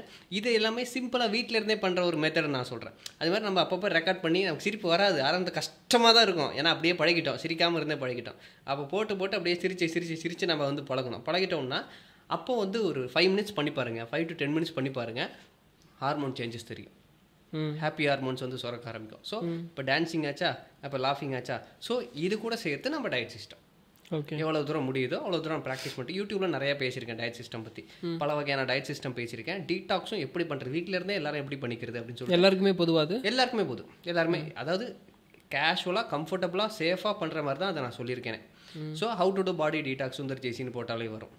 ஸோ அந்த மாதிரி விஷயத்தையும் நீங்கள் வீட்டில் இருந்தபடியே ப்ராக்டிஸ் பண்ணலாம். ஸோ இதெல்லாம் பண்ண நமக்கு கொஞ்சம் கொஞ்சமாக மாற்றங்கள் அப்படிங்கிறது நமக்கு வந்து வர ஆரம்பிக்கும். ஓகே. ஸோ இப்போ உணவுக்கு சொல்லிட்டேன், உழைப்புக்கு டான்ஸிங் சொல்லிட்டேன், அதுக்கப்புறம் மனசுக்கு பார்த்தீங்கன்னா சிரிப்பு யோகா. அப்போ நம்ம சிரிச்சிட்டு இது வந்து மெடிடேஷன் மாதிரி தான். இப்போ மெடிடேஷன் வந்து ப்ராக்டிஸ் பண்ணுறப்போ ஒரு சில மாதிரி ஹார்மோன்ஸ் சுரக்கிற மாதிரி இது பண்ணுறப்போ ஒரு சிலமான ஹார்மோன்ஸ் வந்து நமக்கு வந்து சுரக்கும். ஸோ அந்த நாள் இதை நான் வந்து நல்ல பர்சனலாக உணர்ந்த ஒரு ஃபீல் பண்ணியிருக்கீங்க. நாள் ஃபுல்லாக கொஞ்சம் அது மாதிரி நல்லா போகல, ஒரு மாதிரி டிப்ரெஸ்டாக ஸ்ட்ரெஸ்ஸாக இருந்தால் கூட சாயங்காலம் ஒரு 10 நிமிஷம் 15 நிமிஷம் சிரிச்சிட்டோம்னா அதுக்கப்புறம் ஒரு சேஞ்ச் வருது பாருங்கள், அது எங்கேருந்து வருதுன்னே தெரில. அப்போ என்னால் டைம் ஒதுக்கி எதையும் பண்ண முடியாதுங்கிறவங்களாம் இதை வந்து பயன்படுத்திக்கலாம். அதுக்கே டைம் ஒதுக்க முடியாதுன்னா ஒன்றும் பண்ண முடியாது. அது சிரிக்கிறதுக்கே டைம் ஒதுக்க முடியாதுன்னா அப்புறம் என்ன பண்ணுறது? அதுக்கு நம்ம ஏதாவது ஒரு எஃபர்ட் போட்டு நம்ம அது மாதிரி பண்ணோம்னா நல்லா இருக்கும். இல்லை, ஏன்னா மனிதனுக்கு கொடுக்கப்பட்ட மிகப்பெரிய ஒரு பொக்கிஷமே அதுதான். எந்த ஒரு உயிரினத்திற்கும் அந்த மாதிரி இல்லை இல்லையா, சிரிக்க முடியாது, வாய் விட்டு சிரிக்க முடியாது. சூப்பர். வேறு என்ன மாதிரியான விஷயங்கள்? ஏன்னா இப்போ வந்து டீடாக்ஸ் பண்ணிவிடுவோம், பாடி கிளென்சிங் ஆகிடும், அதுக்கப்புறம் என்ன மாதிரியான உணவுகள் நான் எடுத்துக்கணும் என்னோட பாடியை வந்து? அதான் இந்த 5 வகையான உணவுகள் நம்ம நல்லா கவனம் செலுத்துகிறோம். ஃபஸ்ட்டு வந்து ஃப்ரூட்ஸ், அதுக்கு அடுத்தது நட்ஸு சீட்ஸு, அப்புறம் ட்ரை ஃப்ரூட்ஸு, அதுக்கப்புறமா லெக்யூம்ஸு, அதாவது அந்த பாசிப்பயிறு, கொண்டைக்கடலை, காராமணி இதெல்லாம் இருக்கு இல்லையா, பச்சை வேர்க்கடலை இதெல்லாம் இருக்கு இல்லையா, இதெல்லாம் வந்து ஊற வச்சு அப்படியே சாப்பிட்றது, அப்புறம் ஊற வச்சு முளை கட்டி சாப்பிட்றது, அதுக்கப்புறம் பாரம்பரிய அரிசி வகைகள், அதுக்கடுத்தது சிறுதானிய வகைகள். இந்த பாரம்பரிய அரிசி வகைகள் சிறுதானிய வகைகள் கொஞ்சம் ஊற வச்சுட்டு ஒரு 3 மணி நேரத்துலேருந்து 6 மணி நேரம் அளவுக்கு ஊற வச்சுட்டு அப்புறம் சமைச்சிங்கன்னா இன்னும் கொஞ்சம் டைஜஷன் ஊற போட்டோம்னா பெட்ரு. எல்லா டைஜஷன் எல்லாத்துக்குமே நல்லாயிருக்கும். ஸோ அதுக்கப்புறமா காய்கறிகள், கீரைகள் அதை உணவாக கூட சாப்பிட்லாம் தாராளமாக, நம்ம பசி பொறுத்தது தான். அதை சமைச்சு அதை மட்டுமே ஒரு உணவாக சாப்பிட்டுக்கலாம். ஆனால் இன்றைக்கி அப்படி இல்லைல்ல, எப்படி ஆயிடுச்சுன்னா வெறும் இந்த இதை மட்டும் சாப்பிட்டு இது பண்ணுவியா, சாப்பாடு சாப்பிடு அப்படின்ற ரேஞ்ச் வந்துருச்சு. ஆனால் அதுவே அதை மட்டுமே சாப்பிட்டு இருக்க முடியும். நான் பல நாட்கள் அப்படி சாப்பிட்ருக்கேன். இப்போ ஒரு பீன்ஸ்னால் பீன்ஸ் பொரியல் மட்டும் பண்ணலாம், புடலங்காய் பொரியல் மட்டும், பீர்க்கங்காய் பொரியல் மட்டும் பண்ணலாம், வெண்டைக்காய், பாவக்காய், பீட்ரூட் குவான்டிட்டியில் அதுவே ஜாஸ்தி எடுத்துக்கலாம்ல. எவ்வளோ தேவையோ திருப்தியான அளவு சாப்பிட்டுக்கலாம். சாப்பிட்டு நல்லா குடல் சுத்தம் பண்ணும், நல்லா குடல் சுத்தம் பண்ணும். அப்புறம் பச்சை காய்கறி ஜூஸ், எதெல்லாம் பச்சை காய்கறிலாம் ஜூஸாக சாப்பிட முடியுமோ அது மாதிரிலாம் சாப்பிட்லாம். ஓகே. அதில் இன்னொரு கேள்வி எனக்கு இருக்குது, நானும் சாப்பிட்ருக்கேன். இப்போ நீங்கள் சொல்கிற மாதிரி வெறும் காய்கறிகள் மட்டுமே ஒரு வேளை சாப்பாடவோ 2 வேளை சாப்பாடவோ அந்த மாதிரி எடுத்துருக்கேன், உணவாகவே எடுத்திருக்கேன். இப்போ நம்ம காய்கறி எடுத்துக்கிறோன்னு வைங்களேன், இப்போ ஒரு ஜூஸாக நீங்கள் போட்டு குடிக்கலாம்னு சொல்கிறீங்க. ஒரு 5 ஒரு காயை எடுத்து நீங்கள் ஒரு ஜூஸாக போடுறீங்க அப்படின்னா அந்த 5 காயை சாப்பிட்றதுக்கு ஒரு நேரம் எடுக்குது இல்லை? அதை ஜூஸாக குடிக்கும்போது இமீடியட்டாக நீங்கள் போயிருந்தீங்கல்ல, அப்போ அந்த மாதிரி குடிக்கக்கூடாதுன்னு சில பேர் சொல்கிறாங்க. அதாவது எதெல்லாம் வந்து அப்படியே சாப்பிட முடியுமோ அப்படியே சாப்பிடலாம். ஒரு எக்ஸாம்பிளுக்கு உதாரணத்துக்கு சொல்லுங்க. ஒரு கரும்பை எடுத்துட்டோம் அப்படின்னா கரும்பை முழுதாக நம்ம இது பண்ணிட்டோம்னா அதோட சாறு வரக்கூடியது இவ்வளோதான். இப்போ ஒரு கரும்பை நீங்கள் சாப்பிட்றதுக்கு கொஞ்ச நேரம் டைம் எடுக்குதுன்னா அதை ஜூஸாக குடிக்கும்போது இமீடியட்டாக கொடுத்துட்றீங்க. அப்போ அதோட குளுக்கோஸ் லெவல் குயிக்காக ஏறும் அப்படின்றதுனால அது வேற மாதிரி சாப்பிடணும்னு சொல்கிறாங்க. அதாவது கரும்பு ஜூஸையும் நிறைய பேர் டக்குன்னு சர்ன்னு குடிச்சு தூக்கி போட்டு போயிடுறாங்க. ஆனால் கரும்பு ஜூஸை ஒரு 10லேருந்து 15 நிமிஷம் வச்சு சாப்பிடணும். அதை வச்சு கொஞ்சம் கொஞ்சமாக சப்பி எச்சல் கலந்து சாப்பிட்றப்போ அது சரியான முறையில் அதுக்கான இன்சுலின் சுரக்கும், நல்லா ஜீரணமாகும். அதை கடகடான்னு குடிச்சா அது ஒரு தண்ணி மாதிரி தான். ஓகே, அதுதான் எல்லாத்துக்கும் பொருந்துன்றீங்களா? ஆமாம். இப்போ பல ஜூஸ் வகைகள் பார்த்தீங்கன்னா உதாரணத்துக்கு இப்போ கொத்தவரங்காய் ஜூஸ் இருக்குன்னு வச்சுக்கோங்க. பச்சையாக கொத்தவரங்காய் கடிச்சு சாப்பிட முடியுமானா சாப்பிட முடியாது. கொத்தவரங்காய் ஜூஸில் இப்போ தான் கேள்விப்படுறேன். கொத்தவரங்காய் ஜூஸ் நல்லா இருக்கும், நரம்புக்குலாம் ரொம்ப நல்லது. ஸோ அப்போ வந்து அந்த கொத்தவரங்காய் வந்து கொத்தவரங்காய் சாப்பிட்ருக்கேன், ஜூஸாக சாப்பிட்டதில்ல. கொத்தவரங்காயை பொரியல் பண்ணி சாப்பிட்ற சில பேருக்கு வாத பிரச்சனை, கேஸ்ட்ரிக் பிரச்சனை, இது வந்து கொஞ்சம் டிஸ்டர்ப் ஆகும். ஆனால் இதே வந்து ஜூஸாக குடிச்சோன்னா டிஸ்டர்ப் ஆகாது. ஓ, பிரச்சனை வரும்ன்றீங்களா அதனால? ஆமாம், கேஸ்ட்ரிக் பிரச்சனை இருக்குன்னா அது கொஞ்சம் எடுத்துக்கூடாது, அது அதிகமாகும் கொத்தவரங்காய் சமைச்சு சாப்பிட்டா. இப்போ இதே பச்சையாக சாப்பிட்டோன்னா அது நல்ல மருந்து மாதிரி வேலை செய்யும். வேர்க்கடலையும் பச்சையாக சாப்பிட்றப்போ, ஊற வச்சு சாப்பிட்றப்போ அது வந்து கேஸ்ட்ரிக் பிரச்சனை பெருசாக பண்ணாது. அதே வேக வச்சு சாப்பிட்றப்போ கேஸ்ட்ரிக் பிரச்சனை பண்ணும். ஓ, பச்சையை சாப்பிட்றது ஓகேவா இருக்கும் கேஸ்ட்ரிக் ப்ராப்ளம்க்கு? ஓகேவா இருக்கும். இதே வந்து அதிகமாக வேக வச்சு சாப்பிட்டோம் அப்படின்னா அது பிரச்சனையை உண்டு பண்ணும். ஸோ இது மாதிரி ஒவ்வொரு உணவு பண்டங்களும் கொஞ்சம் அந்த சமைச்சு சாப்பிட்றதுக்கும் பச்சையாக சாப்பிட்றதுக்கும் வேரியேஷன் இருக்குது. அப்போ இதை கொத்தவரங்காய் பச்சையாக சாப்பிட முடியாது. அப்போ என்ன பண்ணணும், அதை அடித்து ஜூஸாக சாப்பிட்லாம். இப்போ வெண்பூசணி அப்படியே பச்சையாக சாப்பிட முடியும்னா அது அப்படியே பச்சையாக நறுக்கி அப்படியே தர்பூசணி பழம் மாதிரி சாப்பிடலாம். ஸோ இந்த மாதிரி எந்தெந்த பழங்கள் வந்து உங்களால் பச்சையாக சாப்பிட முடியலையோ அதெல்லாம் ஜூஸ் போட்டு சாப்பிடலாம். சூப்பர். இப்போ வெண்டைக்காயும் பச்சையாக சாப்பிடலாம். இப்போ சில பேர் சாப்பிட முடியாது அப்படின்னா அதை பொடியாக நறுக்கி நைட்டு தண்ணியில் ஊற வச்சுட்டோம்னா அடுத்த நாள் காத்தலாம் அந்த தண்ணி மட்டும் குடிக்கும். வெண்டைக்காய் ஊற வச்சது. இப்போ நீங்கள் அந்த பூசணி சொன்னீங்க இல்லையா, பூசணியுமே வந்து டெய்லியும் சாப்பிடக்கூடாது அந்த மாதிரியான உணவுகள் இருக்கா? டெய்லியுமே இதை எடுத்துக்க கூடாது அப்படின்ற மாதிரி? எந்த உணவுமே பார்த்தீங்கன்னா நம்ம டெய்லி ப்ராக்டிஸ் பண்ணுங்கிற அவசியம் இல்லை. ஏன்னா நமக்கே உடலில் ஒரு சேச்சுரேஷன் பாயிண்ட் அப்படிங்கிறது வந்துடும். இப்போ நமக்கு வந்து ஒரு உதாரணத்துக்கு ஒரு 10 நாள் நம்ம வெண்பூசணி ஜூஸ் குடிப்போம். 11ஆவது நாள் குடிக்கிறதுக்கு நமக்கே பிடிக்காது, அது திகட்டுற மாதிரி இருக்கும். அப்போ டக்குன்னு கட் பண்ணிடணும். ஓகே, அது வந்து சாப்பிட்டுட்டே இருந்ததுனால தகட்டுச்சா இல்லை மேபி நம்ம உடலுக்கு வந்து தேவையில்லாமல் எனர்ஜி கிடச்சிருக்கலாம் அந்த உணவுலேருந்து. ஸோ உடலுக்கும் மனசுக்கும் சரி. அப்போது வேற ஒரு ஜூஸுக்கு மாறணும். ஓகே, அப்புறம் அந்த உணவை எடுத்துக்கிட்டே அது போதும்னா நிப்பாட்டிடணும். இப்படி உடலை கவனிச்சோம் நம்ம வந்து சாப்பிட்டுக்கலாம். இப்போ இது மனம் சொல்லுதா இல்லை உடலுக்கு தேவைப்படுதா? மனமும் சொல்லுது, உடலும் சொல்லுது. இதை நான் எப்படி கண்டுபிடிக்கிறதா சில பேர் பார்த்தீங்கன்னா 10 நாள் வந்து இதை சாப்பிடுவாங்க ஒரு பொருளை, 11ஆவது நாள் சாப்பிட்டா திகட்டு குமட்டுற மாதிரி இருக்கும். அப்போ அது உடல்லேருந்து வரக்கூடிய ஒரு சிம்டம்ஸ் தான். மனசுக்கு வந்து இது நல்லது அப்படின்னு நினச்சா கூட அதை வந்து உடலால் ஏற்றுக்க முடியாது. அந்த மாதிரி தன்மையெல்லாம் இருக்குது. ஓகே, ஆனால் மனம் சொல்கிறது எப்படி நான் கண்டுபிடிக்கிறது? மனம் சொல்கிறதுனா நமக்கே சாப்பிட்டு பார்க்குறப்போ அந்த டேஸ்ட் வந்து நமக்கு நல்லதாக தெரிஞ்சால் அது வந்து மனசும் உடலும் சேர்த்து அப்படி கவனிச்சா போகிற தனித்தனியாக நம்ம பிரித்து பார்க்கணும்னு அவசியம் இல்லை. இது வந்து சாப்பிட முடியுதுன்னா சாப்பிடலாம், இல்லைன்னா நம்ம அதை அவாய்ட் வேண்டானே டோட்டலாக ஒதுக்கும். அப்போ ஒதுக்கிட வேண்டியது. ஆமாம், ஒதுக்கிட்டு மறுபடியும் கொஞ்ச நாள் கழிச்சு சாப்பிட்டு பார்த்தா ரொம்ப பிடிக்கும். நான்லாம் அப்படி நிறைய நாள் அப்படி சாப்பிட்ருக்கேன். உதாரணத்துக்கு எனக்கு முன்னாடிலாம் கோவக்காய் ரொம்ப பிடிக்கும். அந்த கோவக்காய் வந்து நான் ரொம்ப அடிக்கடி பொரியல் பண்ணி சாப்பிட்டேன். ஒரு குறிப்பிட்ட காலத்துக்கு அப்புறம் கோவக்காய் பிடிக்காமல் போயிடுச்சு. அதுக்கப்புறமா வேற ஒரு தேங்காய் ரொம்ப பிடிச்சிது. அப்போ தேங்காய் திரும்ப சாப்பிட்டே இருந்தேன். அப்புறம் கொஞ்ச நாள் தேங்காய் பிடிக்காமல் போயிடுச்சு. அப்புறம் வேற ஒரு பொருள் பிடிச்சிது. ஸோ இது மாதிரி நமக்கு எதெல்லாம் பிடிக்குதோ அதெல்லாம் தேர்ந்தெடுத்து சாப்பிட்டுக்கிட்டே இருக்கலாம். சூப்பர். ஸோ அன்றைக்கி கூட நம்ம டிஸ்கஸ் பண்ணும்போது கூட நீங்கள் ஒரு விஷயம் சொன்னீங்க, வாழைப்பழம் வந்து எல்லாரோட உடம்புக்கும் எடுத்துக்காதுன்னு சொல்லியிருந்தீங்க. அது எல்லாரும் எடுத்துக்கூடாதா? ஆமாம், இப்போது எல்லா உணவுக்குமே இருக்குது ப்ரோ. என்னன்னா எல்லாருக்குமே எல்லாமே செட் ஆகும்னு சொல்ல முடியாது. சில விஷயங்களை நம்ம அனலைஸ் பண்ணி நம்ம வந்து தெரிஞ்சுக்க வேண்டியது இருக்குது. சில விஷயங்கள் மருத்துவர் சொல்லி நம்ம அதை ஃபாலோ பண்ண வேண்டியது அப்படிங்கிறதும் இருக்குது. இப்போ வாழைப்பழம் சளி பிரச்சனை இருக்கிறவங்களுக்கு சாப்பிடக்கூடாது, ஆனால் சளி பிரச்சனை இல்லாதவங்க தாராளமாக சாப்பிட்லாம் வாழைப்பழம். சரிங்களா? இப்போ வெண்பூசணி ஜூஸு குடலுக்கு ரொம்ப நல்லது. அல்சர் பிரச்சனைக்கு, கேஸ்ட்ரிக் பிரச்சனை இதெல்லாம் நல்லா கேட்கும். ஆனால் வந்து சளி ஆஸ்மா வீசிங் இருக்கவங்க எடுத்துக்கூடாது தான். இப்போ முளைக்கட்டிய பாசிப்பயிறு நல்ல ஒரு இயற்கை உணவு, ஆனால் அது கேஸ்ட்ரிக் பிரச்சனை இருக்கவங்க எடுத்துக்க முடியாது. ஸோ இது மாதிரி ஒவ்வொருத்தவங்களுக்கும் ஒவ்வொரு விஷயங்கள் கொஞ்சம் வந்து மாறும். இப்போ புளிப்பு சார்ந்த பொருட்கள் பார்த்தீங்கன்னா அல்சர் இருக்கவங்க சாப்பிட முடியாது. அன்னாசி ஜூஸு, பன்னீர் திராட்சை ஜூஸு நல்லது, ஆனால் வந்து அல்சர் இருக்கிற மாதிரி எடுத்துக்க முடியாது. ஸோ ஒவ்வொரு இதுக்குமே ஒவ்வொரு ரெஸ்ட்ரிக்ஷன் இருக்குது. அப்போ நம்மளுடைய உடலில் இருக்கக்கூடிய அந்த ஏற்றத்தாழ்வுகளை புரிஞ்சுக்கிட்டு அதுக்கேற்ற மாதிரி டயட்டை எடுத்து அதை குணப்படுத்திக்கிட்டு அப்புறமா எல்லா வகையான உணவை சாப்பிட்ற தன்மை. ஆக்சுவலி இது பிரச்சனை கிடையாது, உன் உடம்புக்கு அது செட் ஆகல, அவ்வளோதான். தற்காலிகமாக தற்காலிகம் செட் ஆகல. இப்போ அரிப்பு சில பேருக்கு ஏதாவது ஒரு சில புளிப்பு சார்ந்த இதெல்லாம் சாப்பிட்டா அரிப்பு வந்துடும். அப்போ அந்த அந்த பிரச்சனையை குணப்படுத்திக்கிட்டு அப்புறம் அதை சாப்பிட்டீங்கன்னா அது ஒன்றும் பண்ணாது. இன்னொரு விஷயத்தை காம்பன்சேட் பண்ணுறதுக்கு இது உதவும். இப்போ மற்றவங்களுக்கு வேறு ஏதாவது பிரச்சனை இருந்ததுன்னா இப்போ இது சொல்லுவாங்களே அக்குபஞ்சரில் கூட வந்து பார்த்தீங்கன்னா அந்த பஞ்சபூதம் சொல்லுவாங்க. ஒன்று ஜாஸ்தியாச்சுன்னா இன்னொரு பஞ்சபூதத்தை வச்சு அதை வந்து கொஞ்சம் காம்பன்சேட் பண்ணுவாங்க. அந்த மாதிரி தான் உணவுலையுமே எதுவுமே இங்கே வந்து கெட்ட உணவுலாம் எதுவுமே கிடையாது. ஒவ்வாமைங்கிறது தான் இருக்கு. மாறுபாடு இல்லாத உண்டி மறுத்து உண்ணின் ஊறுபாடு இல்லை உயிருக்கு. இப்போ இந்த உடலுக்கு ஒவ்வாத மாதிரி உணவுகளை வந்து நம்ம தவிர்த்துட்டோம்னா இந்த உயிருக்கு பிரச்சனை கிடையாது. அப்போ நமக்கு எது பொருந்தது பொருந்தலைங்கிறத நம்ம கொஞ்சம் புரிஞ்சுக்கிட்டு நம்ம வந்து சாப்பிடணும்.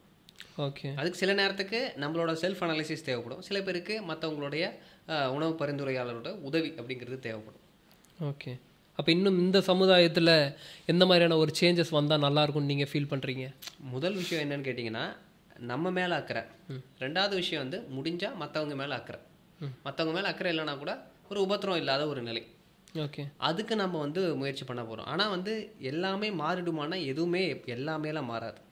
ஒரு குறிப்பிட்ட மக்கள் ஒரு 10% விழிப்புணர்வை நோக்கி நகர்றாங்க. எல்லாருமே நகர்றாங்களா? எல்லாரும் நகர முடியாது. சில பேர்னால தெரிஞ்சுக்க முடியுது, பயணிக்க முடியல. அப்படியும் இருக்கு.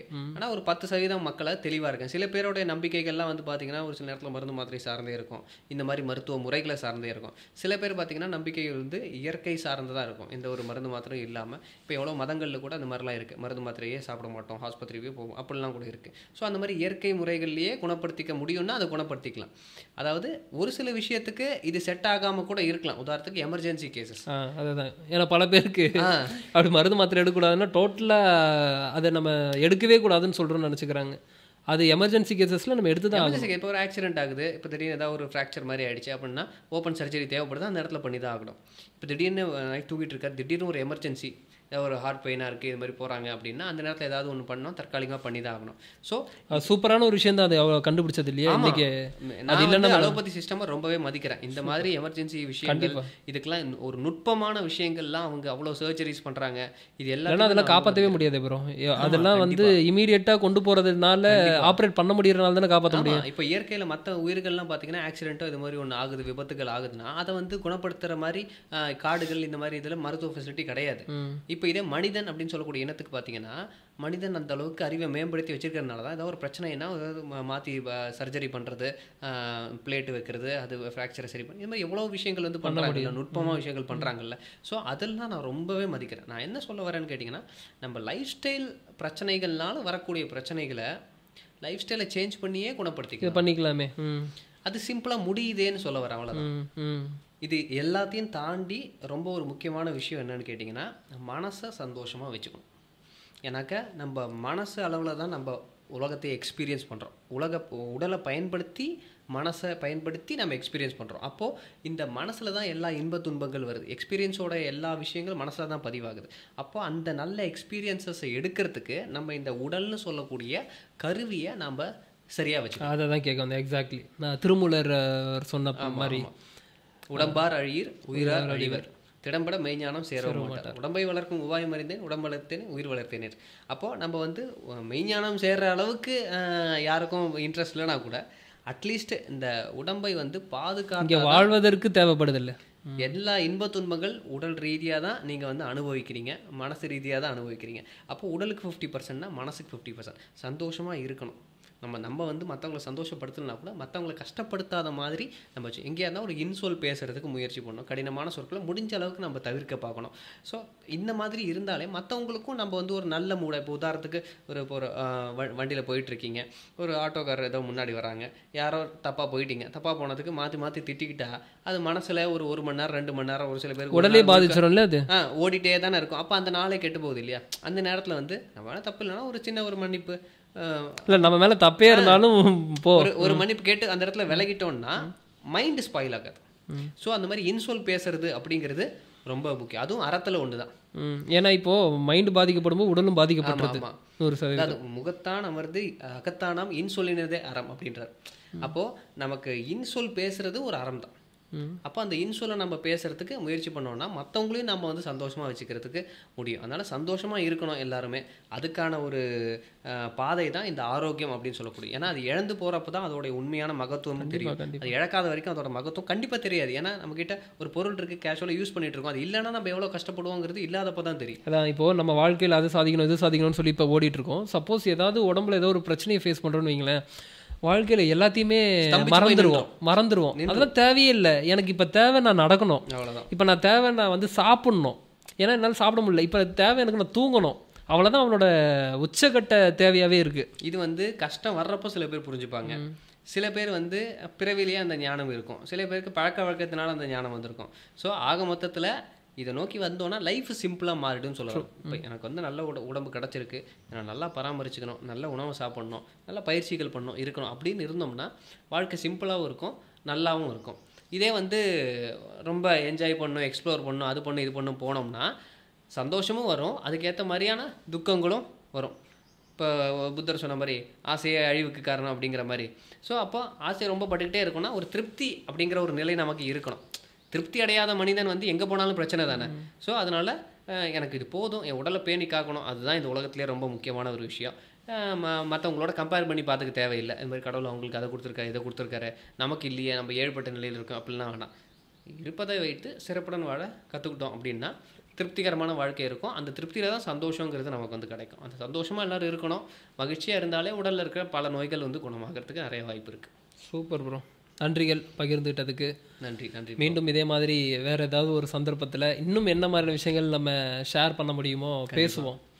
தொடர்ந்து இந்த மாதிரி நம்ம டிஸ்கஸ் பண்ணுவோம். அதுக்கப்புறம் என்ன விஷயங்கள் மக்களுக்கு கொடுக்க முடியும்னு சொல்லி பார்ப்போம். திரும்ப இந்த மாதிரியான ஒரு பாட்காஸ்ட்டில் திரும்ப சந்திக்கலாம். கண்டிப்பாக. நன்றி. என்னதான் நம்ம குருமார்களை வழிபாட்டாலும் பெண் சக்தி அப்படின்றது வந்து ரொம்ப இங்கே ஒரு அவசியமான ஒன்றா இருக்குது. அப்படி பார்க்கும்போது சித்தர்களே வந்து பல பெண் தெய்வ வழிபாடு பண்ணியிருக்கிறாங்க. அந்த வகையில் திதியை பிடித்தால் விதியை வெல்லலாம் அப்படின்னு சொல்லக்கூடிய உங்களோட ஜாதகப்படி உங்களுக்கு என்ன திதி வருது அப்படின்றத பார்த்து அதுக்கான திதி தேவதை என்ன அப்படின்னு நீங்கள் வழிபடும் போது நிச்சயமாக உங்களோட லைஃப்ல மிகப்பெரிய ஒரு மாற்றம் என்பது ஏற்படும். அப்படி நம்ம கொடுத்து பல பேருக்கு வந்து இன்னைக்கு வேலை கிடைக்காதவங்களுக்கு சிங்கப்பூர்ல டபுள் மடங்கா ட்ரிபிள் மடங்கெல்லாம் சேலரி கிடைச்சிருக்கு. அதே மாதிரி இன்னும் பல விஷயங்கள், வீடு விற்காதவங்களுக்கு வீடு வித்திருக்கு. இந்த மாதிரி பல விஷயங்கள் நடந்துட்டு இருக்குது. இதுக்கான காரணமே என்ன அப்படின்னா அந்த பெண் தெய்வ வழிபாடு என்பது. அந்த பெண் தெய்வ வழிபாட்டை பத்தி நீங்க பார்த்து தெரிஞ்சுக்கணும் அப்படின்னா கீழே கொடுத்திருக்க வீடியோ பார்த்து தெரிஞ்சுக்கணும்.